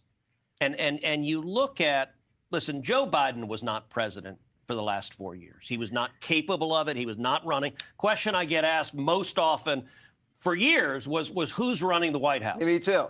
Here's the terrifying answer. I genuinely do not know. My best theory, I think it was Barack Obama and his cronies. But look, the Biden White House was by any measure massively to the left of where Obama was. But I don't think that's because Obama wasn't in crazy town. I just think the country wasn't ready to go all the way to crazy town. What has happened is Trump became president, and any semblance of moderate Democrats fled. And they're all now crazy. What happened to Barack Obama? So what do you think of that? What he had to say? Well, it's nothing that we didn't already know. He's just verbalizing it in a certain way, because that was the whole idea. We all wondered for 4 years who was really responsible, but we all knew that it was Obama and what he was doing, because that was the whole idea. That's again, going back to this whole entire show. Smith-Mundt was a pillar, just like when you think about it, 2008 was a pillar, the financial crisis that occurred. Everything happens for a reason, everything falls down for a reason. It's falling into place. So the idea that what really shocked me still to this day is the fact that so quickly people endorsed, or sorry, not endorsed, validated that Trump won the election. Mhm. That still bothers me a little bit, but the fact that he's done so much good is also good and troubling in a way. But the only thing I can say, and again, Jesse Water, he mentioned it before, the idea the economy is doing good and all that stuff, but I still feel uneasy about the certain things because of tomorrow. Well, we're going to find out very soon. Very soon, we're gonna start having answers, and I like I've been saying, by the end of this year, we're gonna have a pretty good idea. Unless I'm overblowing in my own mind. I'm not gloom and doom. I am not gloom and we're doom. human. We're not perfect, and if we believe something or we have a feeling that something could happen, why wouldn't we worry about it? That's human nature, isn't it? But I'm more of, here's where I am. Okay. Everything that we knew as true or was revealed as true, because again, for me, my black pill moment, my moment of clarity was January 6th. When that occurred, I was like, oh shit, this is real. So then where everything realigned, where I saw the veil fall down and everything was revealed. All of those things are now being broken down. Comey, Bolton, all the stuff that's been going on, of late, and then of course the idea that, Trump has stopped all these wars and the big beautiful bill, but then people complain about certain things that we have to be. Here's what's very important. Okay, I didn't talk about. I wasn't here last 2 weeks, so let me say this really, really fast. The Qatar deal looks bad, but it's not, because what do we live on? We live on the petrodollar, and we need their backing because of BRICS. All this is lining up, and Jesse talked about it. China right now is on the ropes. They're overproducing a lot of stuff, and their economy can collapse. But if we are in bed with the BRICS nations and put pressure on them, then we can relax. The idea that Trump is now talking to Zelensky, we say that why? What's going on here? Remember 4D chess. If Trump is not agreeing with Zelensky, he's baiting Putin. He wants Putin to come to the table and stop the killing. That's why he's doing it. Again, that's what I believe. Yeah, and that's a thing when you have these people saying, "Oh, Trump's now doing this. He's bowing down. Why is he doing this Qatar deal?" We have to be strategic. We have to be strategic. But the thing is, just like what happened with Israel and getting back the hostages and stuff, he had to work with the countries that surround Israel. Exactly. Right. And that's the whole idea. And to me, that was smart. He got the right people together to get them to say, okay, if we don't get this taken care of, it's going to hurt our trade. It's going to hurt us buying this. It's going to hurt us. And we have to, and if we to help me fix this. Right, and if we have to not wag the dog, but if we have to saber rattle, and that saber rattle cuts, especially with what's going on with Venezuela. Remember something also: Venezuela is very oil rich, but Maduro's fucked everything up. So if we have to do that, then that's something we can take care of, and again, it's strategic. It's oil. Again, right now, imagine if we have a secure oil economy, Venezuela, Qatar, here in America, the trifecta there. We outbid what China is doing, Russia's doing, because again, the Nord Stream pipelines here, we start setting it up. Again, it's setting up us. We want to start producing here. Because again, petroleum products are, again, here's one news flash for every fucking person in the world. No, petroleum is not a fossil fuel. It is 100% natural. That's a fucking lie. I hate when they say fossil fuel. It's not a fossil fuel. No, you said this a lot. I know I said it, but I gotta keep repeating it because they keep saying it. I know. We want more carbon. We want more CO2. We want more this. We want more that. But if we bring everything back here, because people are still get this tariff thing all fucked up in their head. Dude, if you manufacture it here, there's no tariff, moron. That's why we want to bring manufacturing back. Plus, it brings jobs back. Yes, that's what we're doing. And you hear stories like that all the time that are happening now. So that's the whole idea. A lot of people have no idea how tariffs work. I mean, just think about it. Trump's already got on the news this last week and talked about how he used tariffs to pay the military and to pay for the WIC program so that mothers and children would have food. So, I don't know. I don't know what more people have to. Well, that's what I'm saying. Well, that's the thing. That's the thing. That's the thing. Right now, that's why it's going to be some event. It's going to be some attack or a blackout or something like that's going to happen. I don't know. It's going to be. It has to be something natural or multiple things. Because again, right now we haven't had a hurricane yet. Hurricane season haven't started yet? No.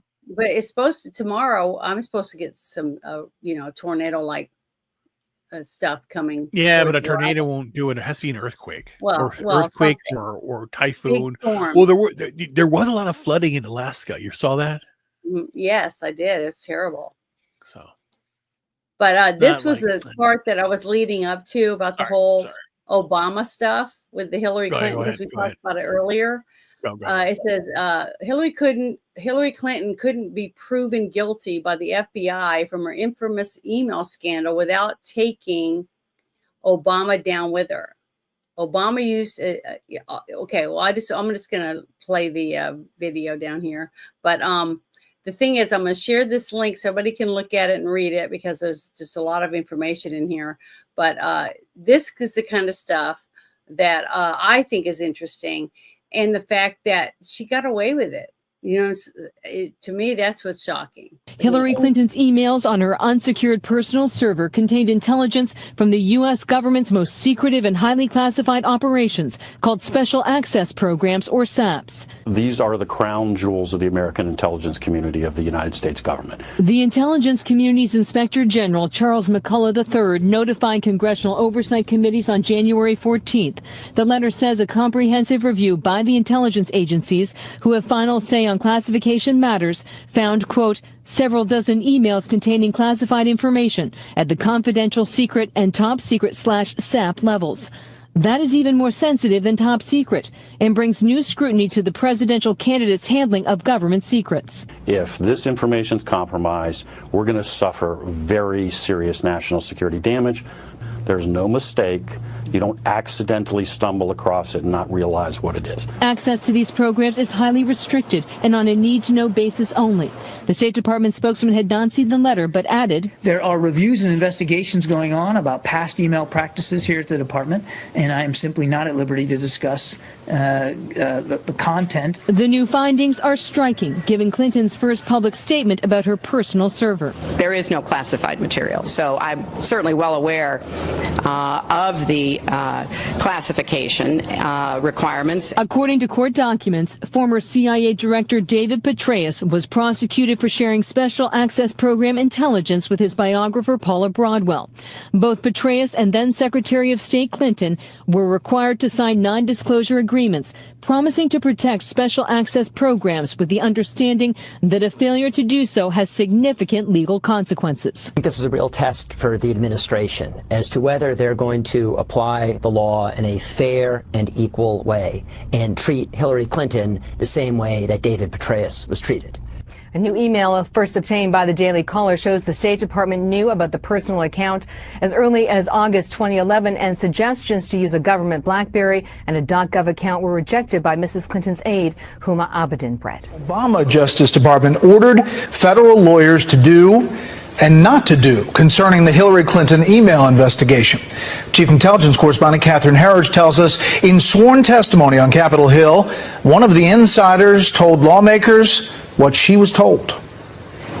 During closed-door testimony last summer, former FBI lawyer Lisa Page said the Obama administration's Justice Department advised the FBI not to pursue the gross negligence statute for Hillary Clinton in the mishandling of classified information. Former U.S. Attorney and House Republican John Ratcliffe led the line of questioning about the statute, known as 18 U.S.C. 793. Ratcliffe, you're making it sound like it was the department that told you you're not going to charge gross negligence because we're the prosecutors. Page interrupted. That is correct. Page's testimony appears to conflict with then FBI Director James Comey's recommendation in July 2016 against criminal charges for Clinton. What I can assure the American people is that this investigation was done honestly, competently, and independently. No outside influence of any kind was brought to bear. The Republican-led House Oversight and Judiciary Committee investigation ended in January. With Democrats now in control, the committee's new ranking Republican made the Page transcript public. The transcript releases show an inherent two-tier system, one in which Hillary Clinton gets the treatment that she got, where they was actually at first concerned that they were going to charge her, and then with Loretta Lynch in charge, before she recused herself, made it very clear that that was not going to happen. The tip-off came from a chart drawn up by federal investigators assigned to the Clinton case known as mid-year exam.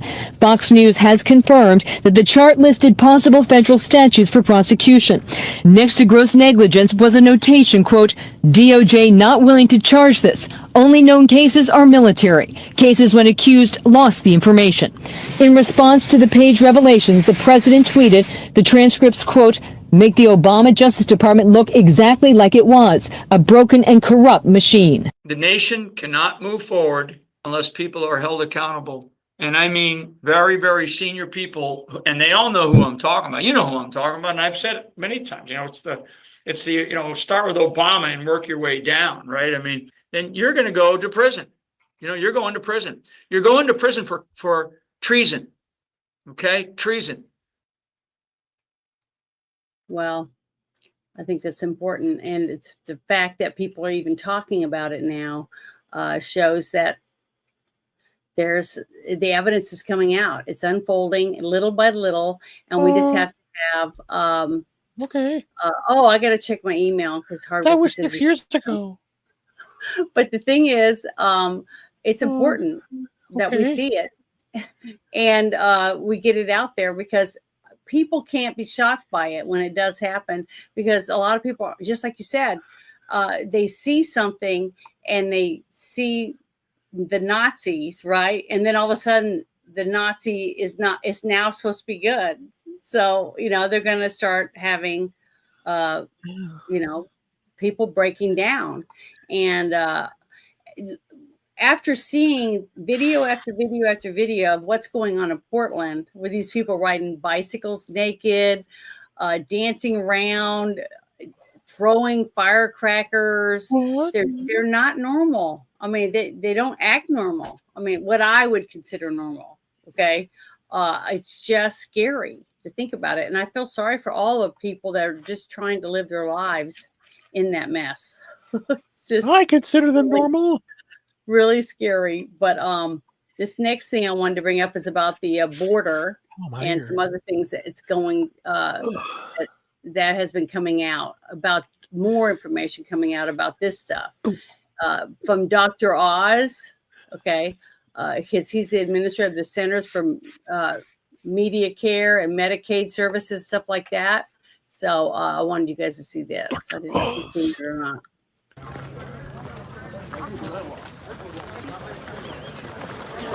Look at this. Ay, caramba.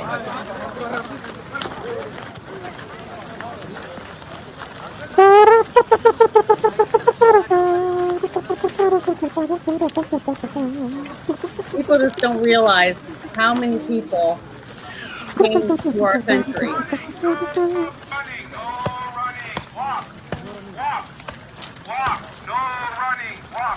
Go back home, my friends. Go back home. These people get the fuck out of America today. He's saying it's a criminal conspiracy because we have proven that over $1 billion with a B dollars paid by U.S. taxpayers has gone to illegal aliens in about half a dozen states. Half a dozen states, over $1 billion. All to these people, over American citizens, over our veterans, over the people that are homeless, people who've lost their jobs. All that money that should have went to those people have been going to these people. And these are the reasons why all these people are protesting in all these cities, supposedly. I mean, why would they want to fight for these people? Do you know, not their neighbors? Do you know the main reason why that the ICE agents are wearing masks? So people don't spit on them? I mean, I don't know. No. What's going on right now is the cartels are putting bounties on them. Oh, yeah. And yeah, they say capture their picture and we Mm-hmm. will murder their family. So they're doing this for a reason. What people are seeing only is the media saying they're not trying to identify themselves, blah blah blah. Identify yourself. Because again, they want to take photos identifying who they are, putting it online because these bounties are out there, but they're not putting that correlation, the stories together, which is kind of sad that our media is doing this. That's why their continued lies. We will see the emperor has no clothes, and it's just not. It's every aspect of reality that's going on right now. You know. So I want to ask Hardwiki, is it the video that you're wanting me to share? Is it the one about the new talking point directive? Is that the one? I want to make sure I have the right one. Wait a minute. Just say yes or no. Okay, now I really want to know something. Is it Hardwick or Hardwiki? I think it's Hardwick. Oh, I thought it said Hardwiki. Well, I want to know. Maybe I'm mispronouncing it. My sir, what is it? What is it? Mispronouncing it, Bruce? Or am I saying it correct? I have no idea. I would say Hardwick, but that's just me. Hardwick? Okay, I'm sorry. If it's Hardwick, then I'm the one mispronouncing it. I want to know. Maybe it's right. Well, I'd have to have him tell me. But the only video that I have in the email is this one. So let me bring it up real quick and make sure that it's the right one. I hope this is it. We push pause and start it over again because Hardwick asked me to share it. So here we go. Make sure it's turned up. Okay, ready? There's no Antifa. This is an entirely imaginary organization. There is not an Antifa. Like, I don't even know what Antifa is. There is no group. It's not even like far-right groups like the Proud Boys and Oath Keepers. Compared to right-wing extremists, Antifa-linked violence is rare and limited. It isn't an organization. It is a in many ways mythology. It's not like the Proud Boys or the Oath Keepers, sort of defined terrorist organizations with leadership that leads violence. It's not a highly organized movement. It's a moniker. It's not a unified group like the Proud Boys are. Things like Antifa are things that are thought up. It's all in this guise of going after Antifa, which is nothing. There's no organization called Antifa. Nobody's a member of Antifa because it doesn't exist. They are just declaring into existence something that doesn't exist. There is no Antifa organization, so maybe that's good for social media. But it really is non-existent. They exist on the internet in chat rooms and in 4chan and Discord and places like that where they run discussion boards, trade tactics, documents, things like that. But none of them are called Antifa. So that was what he asked me to share. So I shared it with everybody because it is like really wild. Yeah, but that's Hardwick. Okay, I'm so sorry I said that. It is Hardwick. I'm sorry. Just now reading the chat because I'm back to this page because I had went to the other one so I could share that video. But was that the video you wanted me to share with everyone? Yep. Hardwick. Oh God, I'm so embarrassed. I wish I'd known. I was saying it wrong. I had an E at the end, so I just added the E at the end.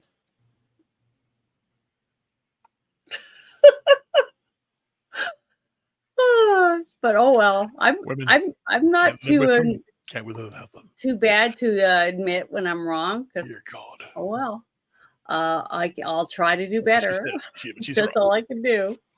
But let's see, what was the next thing I had up here? Yes, I am a magician. I can make it. Well, never mind. Type pie. Oh my goodness, so funny. But okay, this was the next thing that I thought I had to bring up. It says he's a fool and he's a moron, but this is another video that I found that came across my timeline that I thought was pretty good. Here we go. Well, I mean, he's a fool and he's a moron, but also, most importantly, Sean, he hates America. And let's just be honest about it. You can't love your country and then fight President Trump to keep murderers murdering. Just think about that for a second. President Trump is saying, let us work with you, with the FBI, with ICE, with ATF, with DEA, with the National Guard, to stop the murdering in your city. And Pritzker is saying he wants to protect the murderers, the people that are shooting dozens and dozens of people every single week. Chicago is more dangerous than Baghdad.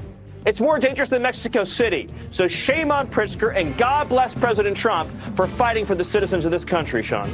Well, I mean, he's a fool and he's... So I wanted to share that because I really, really like Stephen Miller. I think he's a wonderful person. I see so much crap about him on all the other channels about how him and his wife are weird and, you know, they seem fake, you know, just, they just can't accept that somebody might be in love and they're friends and they have a family and they love this country. I don't understand why that is so terrible, that you want to be a good person and you want to help your neighbors and you want to see your people prosper in a country. Why is that considered being a Nazi? I just don't get it. I don't understand. I'm never going to, apparently, because I say that every single show that I'm shocked about how people just seem to just hate our country. But here is a young person that has a point of view, and I think they probably used to be a liberal, but I don't think they're liberal anymore. But I wanted to share this because I thought this was very it was nice and different perspective on what's going on. I don't know about you guys, mate, but have you noticed that these days the left is not cool anymore? Being woke these days is like being retarded. It's an unfortunate circumstance for everybody involved. Whenever I picture someone on the left wing, the first thing that comes to mind is some mentally ill, over-medicated teenager screaming in the street like a banshee. Right now, the left have the worst reputation in political history. These days, people just associate them with fucking mental illness. Does anyone else keep their hair from their hairbrush in a jar? It's kind of pathetic, honestly. Now you see them doing their death throes because they know they're fucking lost. So they're going super crazy right now. You think this isn't fascism? Wake the fuck up! They don't even know what fucking gender they are, mate. But anyways, peace out. Listen up, mate. I'm coming to Nashville on October 17 to play music and do some stand-up comedy, mate. Get your tickets at slowjack.com/tour. I wanted to show that ending so that Was that real? That guy went up the deep end? Yeah, those are videos like from Instagram and TikTok and stuff.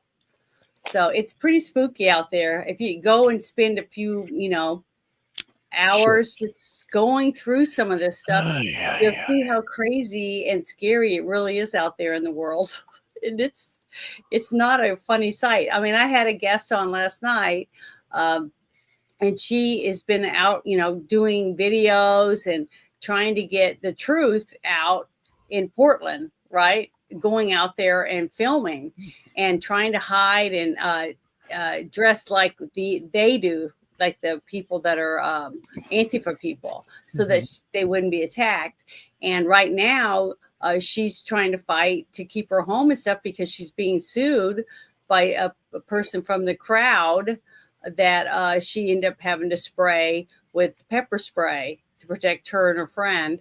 And she's a journalist, basically. They both work for two or three different little things where they write articles, and they get paid to do that type of stuff. But it's terrible. I mean, that she has to basically get a gifts and go to try to pay the law fees because she lives there, and she has to put up with this stuff, and she's trying to get the truth out so people could see it. And she's been doing it on X a lot, but she was my guest last night talking about it. And to me, it's just, it's pathetic. If you listen, she believes, so many of these people really believe that what they're doing is the right thing, fighting ICE to keep illegals here, doing whatever it is they do, because America's supposed to be a welcoming country, this type of thing. So evil. It really is scary about where we are. But here is another thing that I thought was interesting. Have you guys heard about this? U.S. Attorney Bill, I can't pronounce his last, Eslaya, is that how you pronounce it? He's exposing California Democrat officials overseeing massive homeless fund fraud. Have you seen this? Because usually when it's happening there in California, it's going to affect the rest of us and the rest of the United States. Because we are the subsidizers for California. Yeah, so here we go. Of where billions of California tax dollars intended to solve homelessness ended up. California has spent more than $24 billion over the last 5 years with little to no progress in solving our homelessness epidemic. California state officials failed to provide meaningful oversight over the individuals who received most of these funds, and they had little to no answers to the public's demand for accountability. Well, that accountability starts today. Today, we are announcing significant developments into our investigation. We're making public 2 criminal cases relating to 2 separate real estate developers who were involved in misappropriating millions of state funds intended to combat homelessness. This morning, federal agents arrested Cody Holmes, a 31-year-old Beverly Hills resident and the former CFO of Shangri-La Industries, a downtown LA-based developer of affordable housing, for defrauding the Home Key program that is administered by the state of California. The program awarded grant money, which included federal tax dollars, for specific projects to convert motels into housing for the homeless and to operate the units. By April of 2022, Shangri-La Industries, where Holmes was the CFO, had co-applied with multiple California cities to convert numerous properties in California, including a location in Thousand Oaks. The state asked for proof that the company had the financial capacity to build all the projects. In response, Holmes and Shangri-La knowingly submitted fake bank statements which claimed to show that the developer had about $160 million on deposit. Not only were the bank statements fake, our investigation shows that Shangri-La and its affiliates had nowhere near the amount of money they claimed they had in the fake bank statements. Wow, that's amazing. I'm going to check. I'm copying this really quick. I'm going to put it in the chat. The fact that they've gotten away with all this money, and where is it? Billions and billions of dollars from the taxpayers, and it's nowhere. It's just like the scandal that I remember hearing about that no one did anything about, the pallets and pallets and pallets of cash that Obama sent overseas from planes to pay off people. I can't understand how we have any money. I mean, no wonder we're so far in debt, because nobody was paying our bills. They were just lining other people's pockets for all this money. And none of it was going to us, the people that earned it, that worked hard for our streets and our infrastructure and our airports and our cities. That's where the money was supposed to go. But apparently that isn't the way these people see. That's how our money's supposed to be spent, apparently. So I don't know what's going to happen. If we really clean up our country and we stop most of this corruption, we start putting people in prison, we're gonna not gonna know what to do with all the money, extra money that we bring in taxes. We're gonna be able to lower the amount of taxes that we should have to pay because we'll be having so much money coming in. No wonder they went nuts when they saw how much tax dollars they actually were taking in. They were saying, "Man, we could all have mansions and pools and go on 5 vacations a year and do all this stuff with all this extra money that we're getting." They won't even know it. They won't miss it because they're already paying it. It didn't matter where people couldn't pay their bills and lots of people were homeless and stuff. They didn't care about them. All they thought about was themselves. And that's all I see. I'm just seeing so much of this bullshit. And look at their smug, disgusting person that wants to run for governor again. It's, I don't know. It's pathetic that our country is in this bad a shape. I just didn't realize how bad it was. But okay, I'll go to the next one I have. This next video I have. Let's see if this is the one. No. Hold on. Did I open the right one? Oh, here's one of them. This is pretty interesting. Have you guys seen this one? Before. It says, how interesting Bolton's lawyer is Abe Lowell. He's Hillary's lawyer. They got the same lawyer. It's also the lawyer to the Venezuelan mafia CFO and numerous other mafia figures. Did you know that? He's got the same lawyer. And he's going before a Biden judge. So what do you guys think? You think that anything's going to happen? Or not? No. Yeah, see, this is why I was telling people we have to have good judges before we're going to be able to put any of these people in prison. And all they cared about was court, arrest somebody. They didn't give a shit. Nobody listens. So I don't know. I'm hoping something sticks because these people seem to be able to. Nothing sticks. And I want to see somebody go to prison. I want to see somebody pay for the shit that they've done. Whoops, gotta close that. Okay, we got a couple more things left on here that I wanted to share. So let me get these last few things up here. I'm trying to find the one. Let's see, is this the one? Oh, here it is. Okay, this one I thought was pretty interesting. I like James O'Keefe, and this is an interview with Michael Flynn, and he's talking about the Pentagon and stuff. Here we go. They did not want somebody like me, some general, walking in the hallways of the Pentagon to go, hey, what are you doing? What's your job? What's your role? Because there's so many people that are just useless.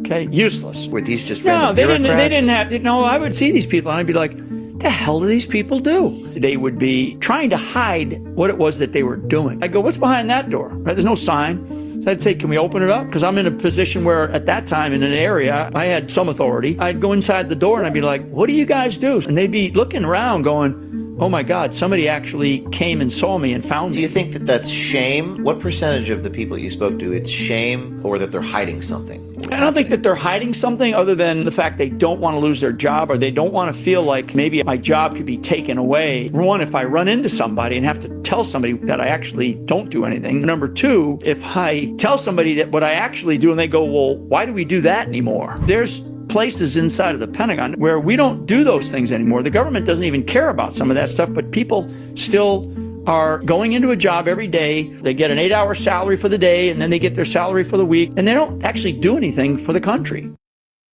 So, see, this is the kind of stuff that people don't want to admit is going on. That's why I said, and I've said multiple times, that I hope to God that we can make it 61 days.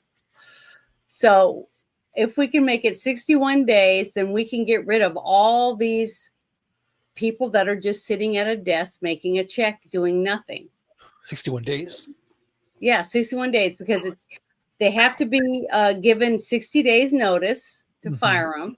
Okay. And since they're on furlough, right? Okay. They know that they might not have a job. So at the Okay, good. 61 days, then the 61st day, they can They say, get fired. "Yeah," and we don't have to pay them back pay.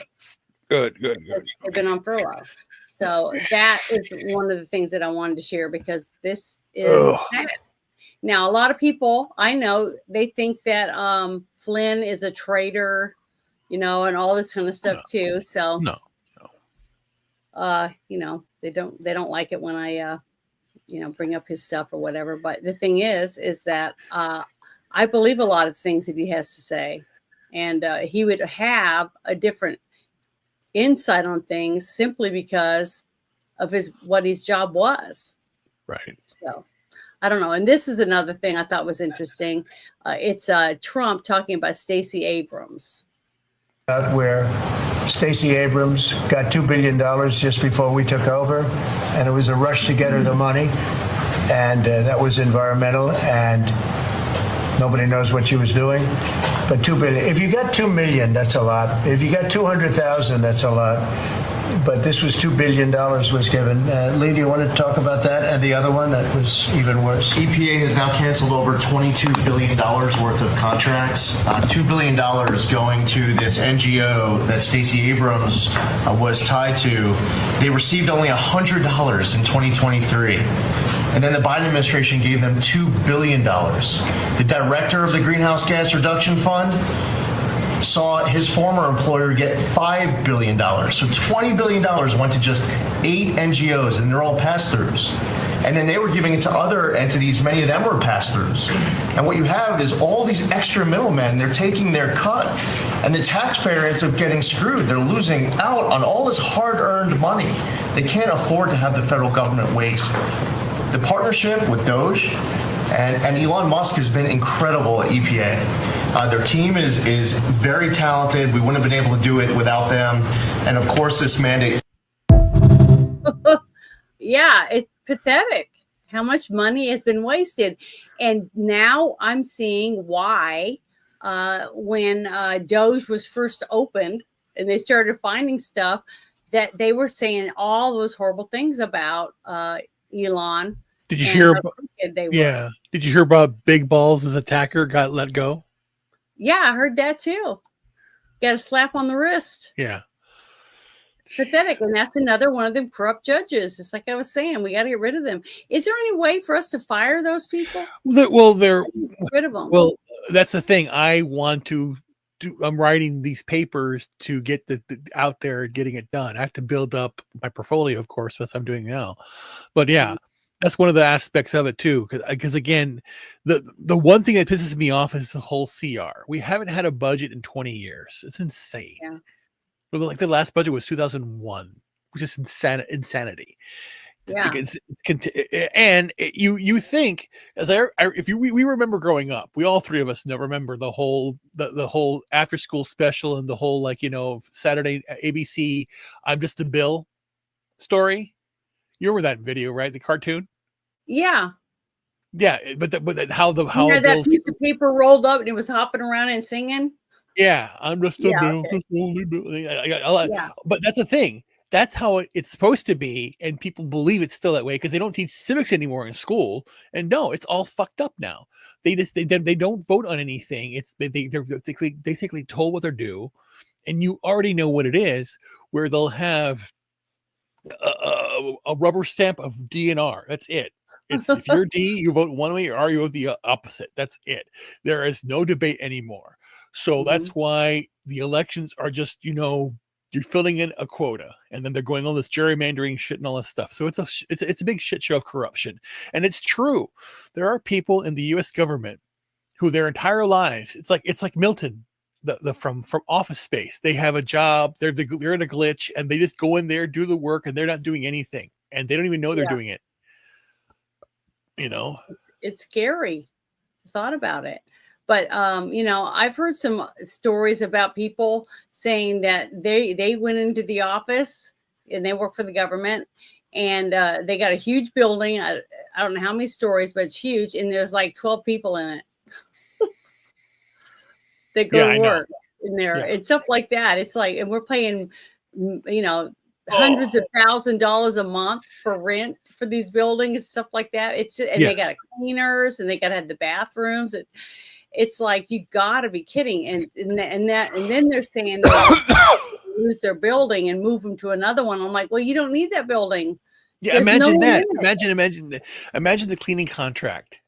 There, you Yeah, have a I mean, house. it's Sorry, they have ridiculous. a gigantic office building, and they have a contract. They clean it, and they do. And, you know, it's insane. You know, it's Yeah, corruption. and just that kind of stuff, just by getting rid of these buildings and stop paying these people rent, simply because, oh, we've always paid for this, these buildings through this company, whatever. Screw that company. They're ripping off the government because they know we don't need a building that's 7 stories tall for 25 people. You see what I mean? Stuff like that. And it's just ridiculous, the waste. But this was another one I thought was pretty interesting. It's another one about the CIA director, John Radcliffe. And he's talking about this different stuff with the emails with George Soros and stuff like that. So here, I'm going to go ahead. Hard. It's funny. We know Stacey The Abrams, documents contain president of the emails, allegedly from the senior vice president of the George Soros Open Society Foundation. He quotes a Clinton campaign advisor saying, quote, "It will be a long-term affair and to demonize Putin and Trump," and adds that, quote, "Later, the FBI will put more oil into the fire," unquote. Other emails reveal Hillary Clinton approved the idea of tying Trump and Russia to election interference. And that was the scheme, hoping the allegations would distract people from her own email scandal. These documents provide clear evidence that Hillary Clinton's campaign was behind the Russia hoax and that the FBI knew what the Clinton team was up to, acknowledging that the info they were receiving about the Trump campaign may have come from the Clinton camp. Despite this, the Obama intel community forged ahead with their 2017 assessment, concluding that Russia aspired to help Trump win the election. So there we go. More and more of this, bit by bit, is all getting put back together. So who do you guys think will be the next person that gets indicted? Let's say, it's a toss-up for me right now, because we could have Letitia on one end versus like some homeowner that doesn't want to change out his gasoline oven. Yeah, I'm thinking it's going to be Schiff. So What about Brennan? See. You think it's going to be Brennan? Or Clapper? Yeah, Clapper or Brennan. Well, it can be any of them. They're all in it. And The thing is that if Trump is doing a Godfather, then you have to go step by step, closer and closer. Don't go right in. Just make the circle smaller. Go after the weak. Bolton is weak. Okay. The next weak person, again, is the weakest one of them all is actually Clapper. Clapper is the weakest of all, but Bolton is more prominent. And Brennan also, but again, it's name recognition. Again, of the three, Bolton, Clapper, and shit. What was the other one? Shit. Fuck. Hardwick says he thinks it's Jack Smith might be next. Maybe. It's interesting, but the thing is, they can indict a ham sandwich like everybody keeps saying, but prosecuting somebody and having a decent judge in there that we know is going to make sure that things are legal. That's what, to me, is the most important thing. And I'm hoping that some of these people are going to go to some decent judges. I mean, do they have to prosecute all these people in Washington, D.C., or can they put them in other states? Well, it's federal, so that's why. Federal court. Yeah. Well, I think Trump should just write whatever he has to and fire all these people and put in his judges. I mean, didn't Obama do that? Didn't Biden do that? Yeah. So why can't Trump? I don't understand why there's such a foot dragging in this aspect when we need it so badly. It's again, if you have a willing press again, Trump is not just fighting some Republicans still, because there are some he's fighting. Yeah. He's fighting the press, every aspect of society, which is ridiculous. You know, in my No, opinion. it is sad. But this is my last thing that I had for tonight's show, and this one is another Jesse Waters. Man, he's been on the ball. I mean, he's had some really good stuff. But this one's about Democrat senators are telling their base to get up and mobilize against the king. So tomorrow is another No King's Day or whatever. We're waiting to find out what's going to happen. So that's why I wanted to save this for last. I was listening to this when Ruben, when you first joined, I was listening to some of this. So, but here we go. I'm going to play this for everybody because, you know, none of us really know what's going to happen except for the dum-dums that are going to be doing stuff out there. We're at the White House today, and we're not talking about Zelensky.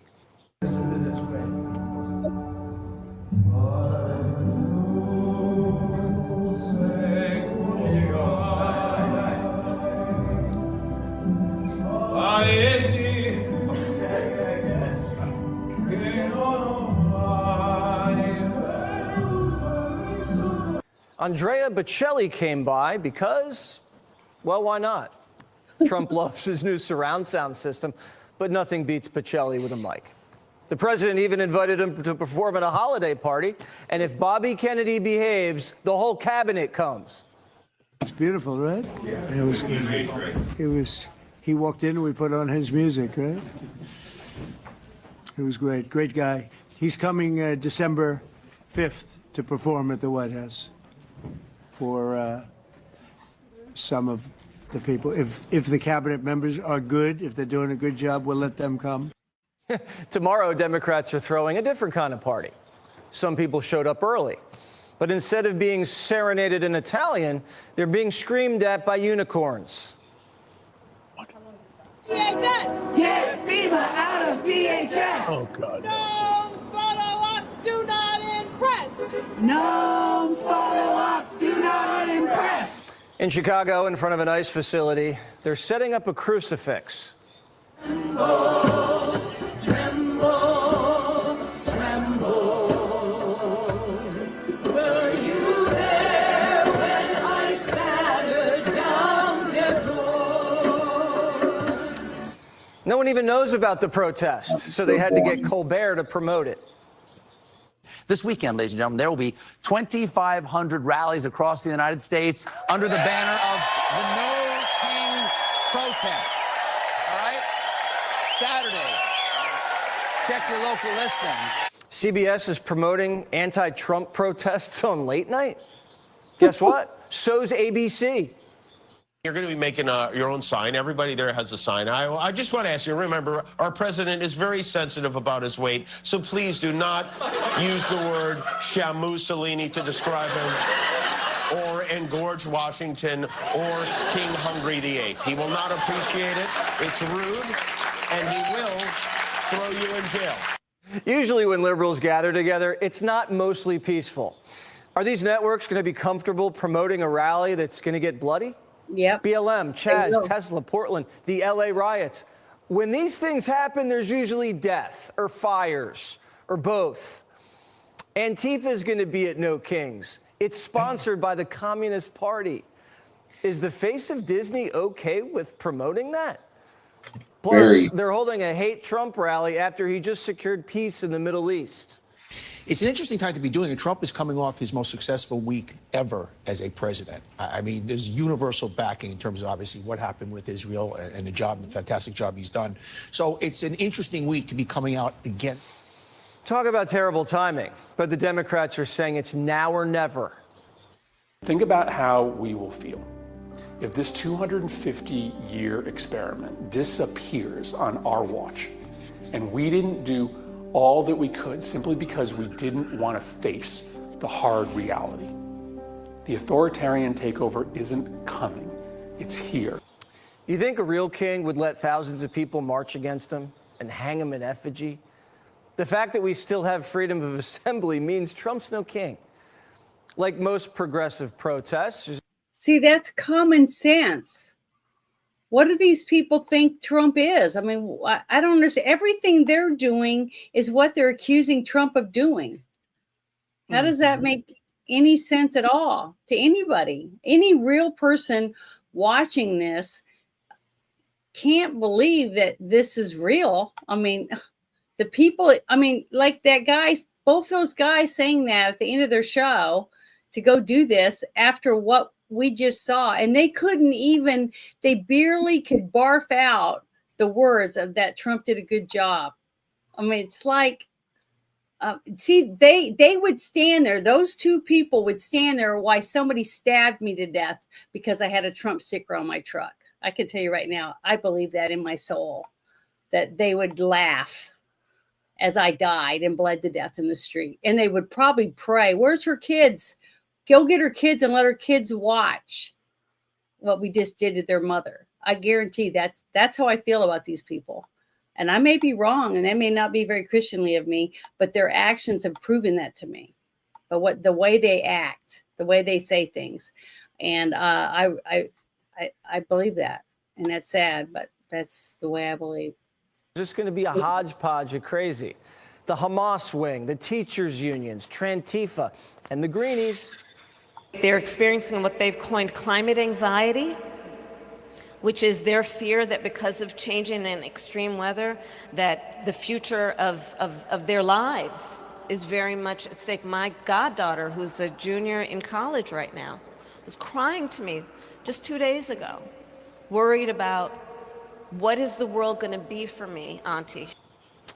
Yeah, somebody who flies in planes all over the place to get where she's going in her private plane. And she's saying it's me because I speak and I breathe, or my chickens fart, that we're killing the climate. You know, it's just sickening and pathetic that nobody looks at these people and says, give up all your cars, give up your air conditioners, all the things that you tell me is polluting, and then maybe put your money where your mouth is. But nobody does that. Why not? Why doesn't anybody do that? The left has a lot of anxiety. Climate, Israel, ICE. Mamala says the only solution is violence. It's time to draw blood. Do you think that breaking barriers means you start out on one side of the barrier and just end up on the other side of the barrier? No, there's breaking involved. And when you break things, you might get cut. And you might bleed. Wow. Chicago heard the borders are loud and clear, and they started breaking stuff.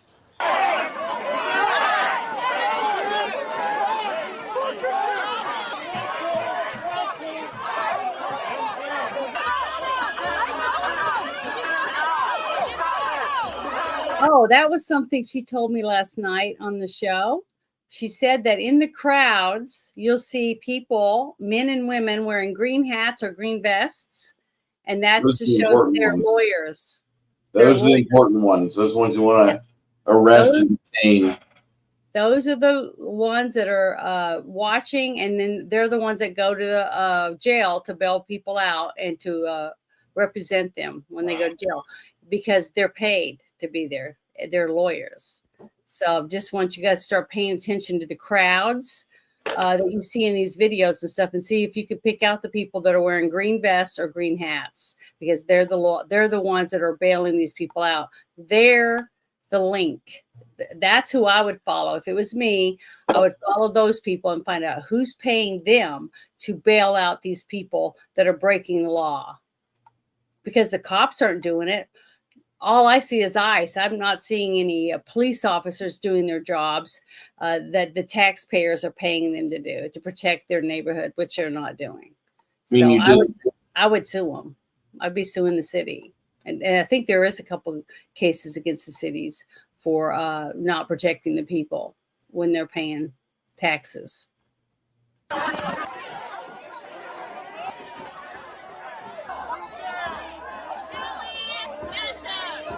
ICE is getting shot at, doxxed, rammed, assaulted, but Ribs doesn't care. He wants ICE behind bars and Miller in the chair. The people who serve for the president, including all the way down to ICE agents, can be held accountable when there's a change of administration who's willing to hold them accountable when they break the law. Now, Stephen Miller is clearly ordering people to break the law. Democrats have identified their enemies, not MS-13, whites in red states. I'm a white woman that has lived in a red state my entire life. And I can tell you, when I'm around white people, they test the racist water. They test it on people like you all the time. Democrats fought a civil war to protect their cheap labor, and now they're back for round two? And is this how the Democrats are going to win the next election, calling whites racist? They said going to the gym was racist. They saw racism on a bottle of syrup. They said this meant you hated blacks. Master bedroom, our hats, our music, our movies, our books, our statues, our founders, even our butter was racist. But when they say they want to shoot us in the head twice, that's fine. A stick of butter is more offensive? Take this Democrat running for Senate in Maine. Graham Plattner once said, if people expect to fight fascism without a good semi-automatic rifle, they ought to do some reading of history. That guy seems a little They're scary. fascists. I don't think we should elect Democrats who keep saying they want to kill us. Maybe that's just me. Caroline Leavitt's had enough. The Democrat Party's main constituency are made up of Hamas terrorists, illegal aliens, and violent criminals. That got hips don't lie Hakeem hot under the collar. Watch. Caroline Leavitt, who's sick, she's out of control. And I'm not sure whether she's just demented, ignorant, a stone cold liar, or all of the above. Hips should take off the sombrero and apologize. This whole thing's getting really nasty. We all have to chill out. Schumer's running outside of a dead pedophile's house. Speaker Johnson is more concerned about protecting what happened in here than what happens in here and in other clinics and hospitals around the country. Chuck's doing stand-ups outside Epstein's mansion. Seems a little desperate during a government shutdown. Chuck's been walking distance to Epstein's townhouse for decades, and now he's stalking it? Well, Chuck is, at the end of the line. He's being beaten by everybody that they poll against him. And, what he did is he did the right thing a couple of years ago on something like this. And he got hurt by his party. And it doesn't, I don't think it matters to him. I think he's just so dead that he'll do anything. Democrats are saying, we're dead? Oh, yeah? Well, the president's brain dead. This president appears unhinged, unmoored by reality and facts, seems listless. He seems, dare I say, in decline cognitively. And these are just rantings of someone that needs an intervention, needs some help. Gavin thinks boys should change in girls' locker rooms. He's in cognitive decline. Democrats actually had a brain-dead president, and then they cooed him for his brain-dead vice president. They stole 14 million votes from Joe and then crowned Kamala, who got no votes. And they're saying to us, no kings. They rig primaries. They get caught stuffing ballots. Hi, Wanda. And when they seize power, they try to censor us and lock us up. Trump won in a landslide. The American people rejected Kamala not once, but twice. And she's still running. Listen. There's another term that women get to have in their careers, which is sometimes a glass cliff. Yeah. It's when a job is impossible and you get to have it. Yeah. Was yours 107 days the ultimate glass cliff? Oh, cliff to me suggests finality, and I'm not into that. Ooh, there it is. Kamala's not going anywhere. It's going to be a knife fight between her and Newsom. The main reason Democrats are in this mess? Barack Hussein Obama. He gave birth to Joe. Joe gave birth to Kamala, and now the party's a mess. And the cross-legged Messiah is scrambling to put it back together. Hey, New Jersey, this is Barack Obama, and I want to talk to you about my friend Mikey Sherrill. Mike Sherrill is the right choice for your next governor. So go vote by November 4th. Obama's friend, Mikey, called Charlie Kirk a racist sexist before his body was buried, is into the whole trans thing and thinks pork roll sandwiches are disgusting. That's sacrilegious in New Jersey. Obama has to endorse these freaks because there's no one left. All Democrats do these days is fantasize about killing us. Why don't we just agree to celebrate No King's Day on July 4th, like normal Americans? Oh my God. It's just scary that we have to have somebody sit and explain this kind of stuff because people don't understand on their own. I just don't. I mean, I'm not even smart. I mean, I don't think I'm that smart at all. But it's like I look around and I'm like, what happened to our country? Oh. You know what I mean? It's really scary. But okay, that's all I had pulled out for today. But will you, Ruben, tell everybody what you got planned? What's going on with you and your channel? Oh, okay. Yeah, I'll send you the link right now so you can share. Well, I'll share whatever. Okay, yeah. Oh my God. Oh, I'm so tired. Sorry. It's okay. Paste. Okay. So basically, I have a Substack. I want everybody to go out there. Let me share it with you really quickly, just so you can see it really fast. Where are you, my friend? Right here. Share. Okay, so then if you can see this. So it's my Substack I have out right now. I'm basically my lifetime of work writing. I'm putting it out here. And this is just the accumulation of things that I've been writing, but it's over right now. Like just today, I already have laid the groundwork for my next master big thing. And it's all based upon this thing I just did. What's going on in the world, going on when I could click here really fast. You can see this real fast. So I've been putting together, equations, ideas regarding what we have to do to make the world a better place, and putting things out here. So my Substack, I have a lot of writings out there that are important to me, but yeah, go out there and see it. And what I have here, I'll show you really fast. Yeah, I have Halloween stories, I have articles, I have poetry books, I have all this stuff here. I have a thing for Charlie Kirk, a book I wrote for Gothic novel, a book for all of the stuff is out here right now. That's where everything is. So essentially, what's going on now is the videos that I have are going to be an offshoot. I haven't really made a video since July. I mean, I've been on here. Yesterday I was with the Jace for 540 Studios doing something there, but mostly my work is going to be Substack and then the writing. So that's what I'm going to be doing. I'm going to be doing a lot of writing and getting things done. It's essentially taking the charge of who is it? Benjamin Franklin, Thomas Jefferson, all the greats. Just follow in their footsteps, do something different. So it's a big thing. Yeah, I'm just tired. There's a lot going on. But yeah, big things are coming. I appreciate you hanging out with us tonight and talking about all this stuff. Okay, Bruce, is there anything you want to share with everybody about what we're doing this weekend?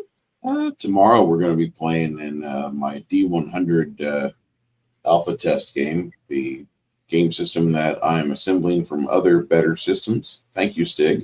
It's good to see you in here. There's also some stuff. I wanted to bring some levity to this. So I just put in the private chat here in StreamYard. Go ahead, Janet, click that and share that. Okay, this top one or this the only one that's in here with by your XCOM Anon Patriot status. Okay. Let me push pause. It opened up. So let me get Janet, that. You didn't share my link. Damn it. Sorry, I will. I know. Okay, here we go. All right. Is this it? It is. Okay, let me make it bigger. Make it bigger and then just press play with sound. All right, here we go. I got these bitches mad again. Never about no money, but it's always about these men. She furious. Now she wanna throw them hands. Keep talking shit, I make you eat me through the pain. She keep stalking like a spy.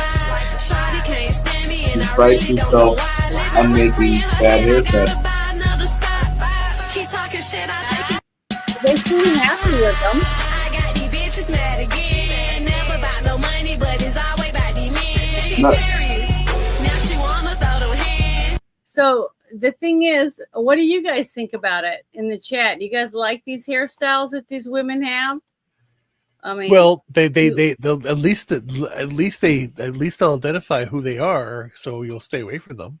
I think it's great because just I mean, like look at Ruben all the said, it's a tattoos marker. they have. Do men like lots of tattoos? Not really. Well, yeah, that depends. Yeah, I do. Go for it, bud. See, All you. She's covered with them. Well, I like that. Ladies That's my cutting thing. their hairs. Oh, you do like tattoos? Oh yeah. Okay. Well, I'm not saying I don't think that I think some of them are really pretty. It just depends on, which tattoos they have. But I always ask God, like, what do I got to do? What do I have to eat to make my sperm dissolve tattoo ink? Because I think if I can figure out what that is, I think I would share that to Gen Z. see, look. I would share that to Gen. No, that's not bad. That's not bad. See this? Like, I when you got see this it- when my mother died, and I put a little heart because it's my love for my mother, and she's flying to heaven. And now when I hug my sisters or I hug anyone, my mother's hugging. That's it. That's why I did it. It's the only tattoo I've ever had in my life, but Right. that's why I got it because I remember going and the guy. I made an appointment and I went in, and he's putting that on there, and he goes. He drew it on, beforehand. And I said, yeah, I like that's what because I took a picture that I wanted. And he goes, that's all you want? And I said, yeah. And he goes, that's not much of a tattoo. That's what he told me. But I love it. And guess what? It's little, so I can cover it with makeup if I'm doing something, a shoot or whatever, and nobody sees it. It's just I find it funny because a lot of people are like, what? You want to have sperm do what? I think it's hilarious because all of these Zoomer chicks that are completely left of center, they're just, they went to school and they became educated and now they're indoctrinated, can't even have dinner with their families without their racist uncle getting a mouthful of hate and bile. I just think it'd be great. They go home with some guy and he's completely Steven Crowdered out. He disguised himself as a Trantifa person at the rally. Yeah, let's go home and have sex. Lots of it. And then whenever it comes time for the spill take to happen, he's just ruining tattoos. I would love it. I would think that's so hilarious because, a lot of these people, they just get these crappy tattoos. They look like, like 5 layers. Bruce, that could actually be a comic. What? Let's make it a comic. Okay, I'll let you have the idea. Ruben, you can have it, man. Well, I'll base it on. Again, it should be a riot. It'd be a riot. That's hilarious. I think. Go ahead. I have a question to ask. The woman that was doing the haircuts, the one that was looking like the one that had so many tattoos just everywhere on her arms. Yeah, that one. Everywhere. Okay. How much fluids would you have to drink to be able to dissolve all her body tattoos? Actually, it's how many salmon do you have to eat? What? Salmon. So you would be dehydrated after. Yeah, you'd be dehydrated, but the salmon helps the protein, helps the the camera ready stuff. I'm just saying. Yeah, I was just wondering if you thought about that. So basically, is that the only thing it can dissolve is ink? I would hope so. I would love to know what a person would have to eat in order to alter their ejaculate to dissolve tattooing, because I think that'd be hilarious. Another question a woman might ask too is, does it matter the size? Does the size matter of how much you make? The sack. It's the sack. The size doesn't matter. It's basically the testicles. The testicles that hold those grow. That's what grows bigger. Yeah, those things never stop growing. Yeah, they make you have to do the hover after age 60. Yeah, so they don't fall into the toilet. How come I don't have that? I don't have that problem. I'm so thankful that doesn't happen to women. At least not that I've noticed. for women that they get longer. Like you can ride a bicycle without wearing underwear. I just didn't want people to come to this channel and think that we were going to class it up, you know. No, you hold on to the seat. Like some of those people, the Antifa was, riding their bike with it, not using their hands. Then there's a funny one on your Friday night shit show chat at 9:51 p.m. There still is a man next to a vehicle in a parking deck. Oh, did you see the things I sent you, Janet, for the chat? Oh, let me go funny, over there. The funny ones, the funny ones. You share Let me the go funny over things. Okay, hold There are on. two funny videos that to close out the show, whatever. And, okay, are they in the at the end of the shit show chat? They should be there. Okay. The one with Crowder. I believe so. And that's mine. You don't have to show that. That one there's a lengthy one, and it kind of. Hold on. Let me go back. Let me go back to what I had there. Okay. And No. The last two. The last two. Okay. The last two are. Mine. One of them is just a line. It doesn't have a picture, so I don't know what it is. Really? Yeah, it didn't show it for me. But I'm going to play that one. So let me do that, and then we'll do the next one. But I'm going to open it twice. To me, it just was just a line with a couple of numbers on it. It was just a link. It didn't have any picture for me. So that's why I didn't know what it was. But I'm going to open that one, and now I'm going to get the other one, which is that bar, basically, that you saw from Star Wars. Okay. So now I got them both open. So then I'm going to play it for everybody. Let me shut my messages. God, now I'm really confused. I'm sorry, but that's what I saw. I didn't see anything. Mm-hmm.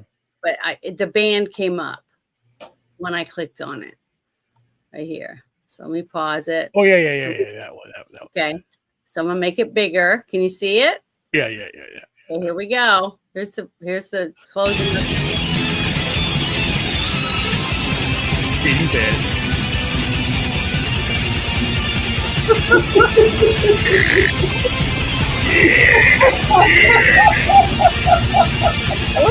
am I watching? What is stupid. It's a meme. It's JD Vance. I know, but who is it? It's JD Vance. Vance. It is? Let me look at their face again. Oh, okay. I see it now. I wasn't looking at the tornado line.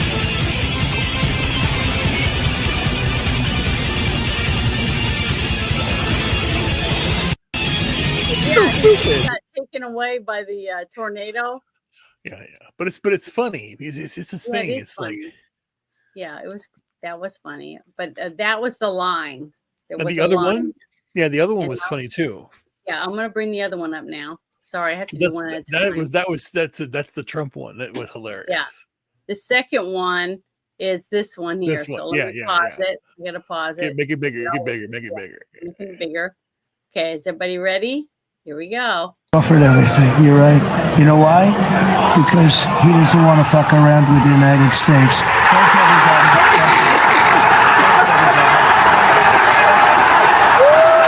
Offered everything. That's a good one. I like that one. Man, I think this whole thing right here has been used multiple times on some really good shit. I know, yeah. That meme one. Got it. Right. Do you want me to open that other one too, Bruce? Which one? The one with the Crowder guy. No, not that one. There's one above that where there's a man standing next to a black car. Okay. And a parking deck, and that there don't. How do you know that car is black? It's black. There's no other way to say it. It's ebony. Yeah, I see it. I'm gonna click on it. It's not black. Share it. Don't forget to share it, Janet. I will. I'm gonna share it. I gotta open it. Share. Okay, it's ready. Close the. Let me see. Let me see. Message. And then I'm going to share it with everyone. Oh, God, where are you? All right, here we go. You ready? This is why you should never be afraid. No, that car is actually gray. Just kidding. It's black. What? Don't ever be afraid of Antifa kids.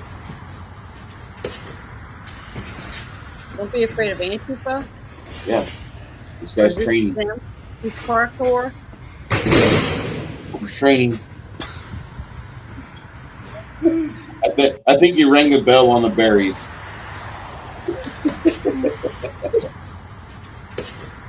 So who's filming him? Is this supposed to be funny? I don't know.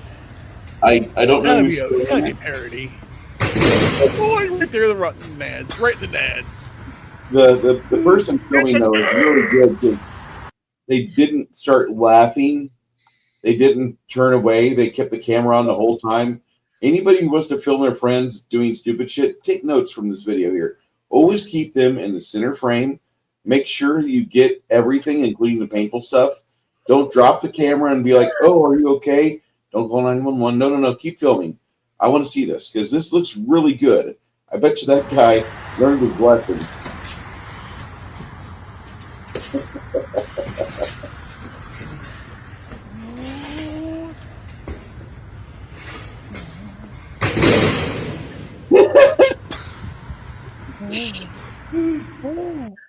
Who's on his shirt? I've been trying to make that out. Can you tell me?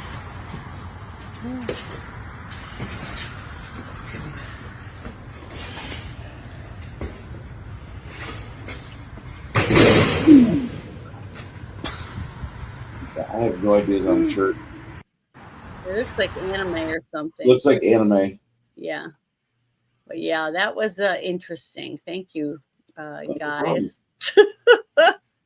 Jeez. I mean, if you wanted something serious and long, I gave you Steven Crowder talking to a bunch of black men about black fatigue at a barber shop, and that was pretty interesting.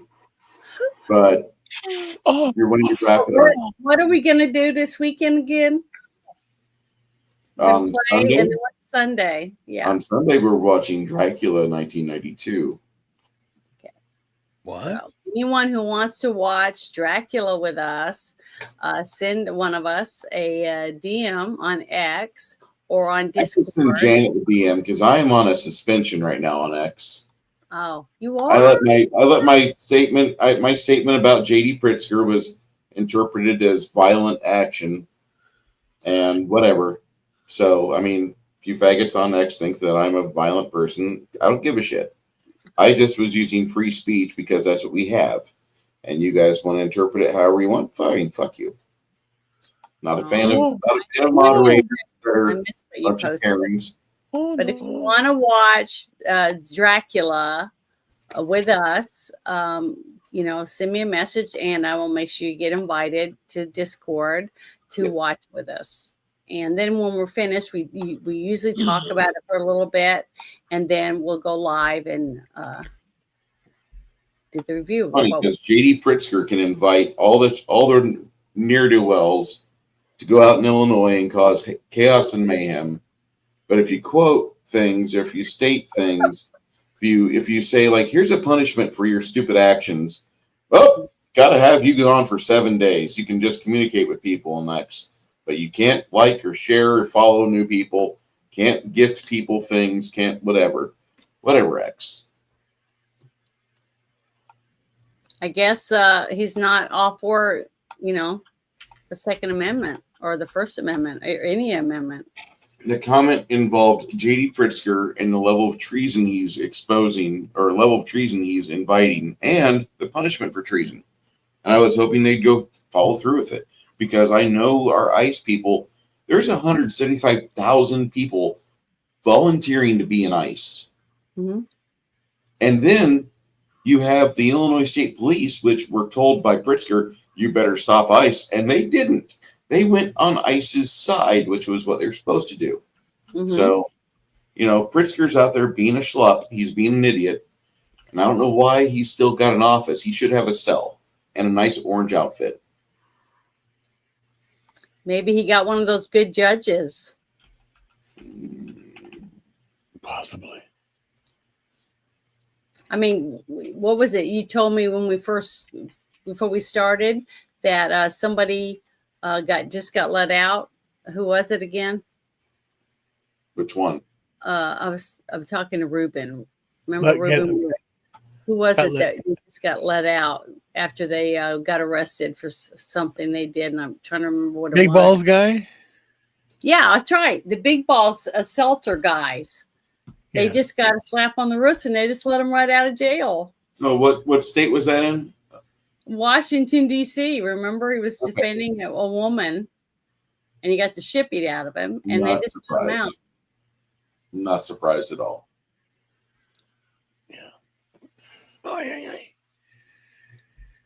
So everyone, I recommend every single person out there, go out there and write on go redo all your paperwork to say that you're a lefty. No. Even though you don't vote lefty, so that if you get arrested, they'll just let you right out again, no matter what you do.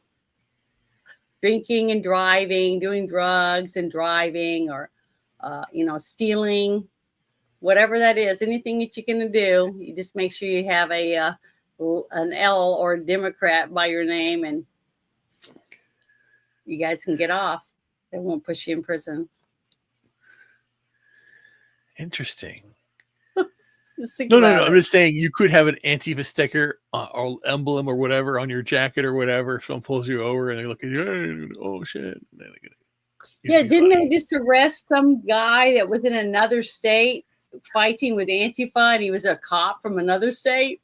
Yeah. Did you guys see that? Yeah. Oh, I saw that. I was like, man, I already pulled up a bunch of stuff, and it was time for us to go live, so I didn't get to do it. What about the illegal alien that was a cop that they had found out? Did you hear about that? They found out he was an illegal. Yeah, and he they was an made a illegal cop alien. out of him. Yep. Ow. Yeah. No, I did. I heard about it, but I hadn't seen it. So you about ready to leave, Ruben? You gotta go. Yeah, I'm tired.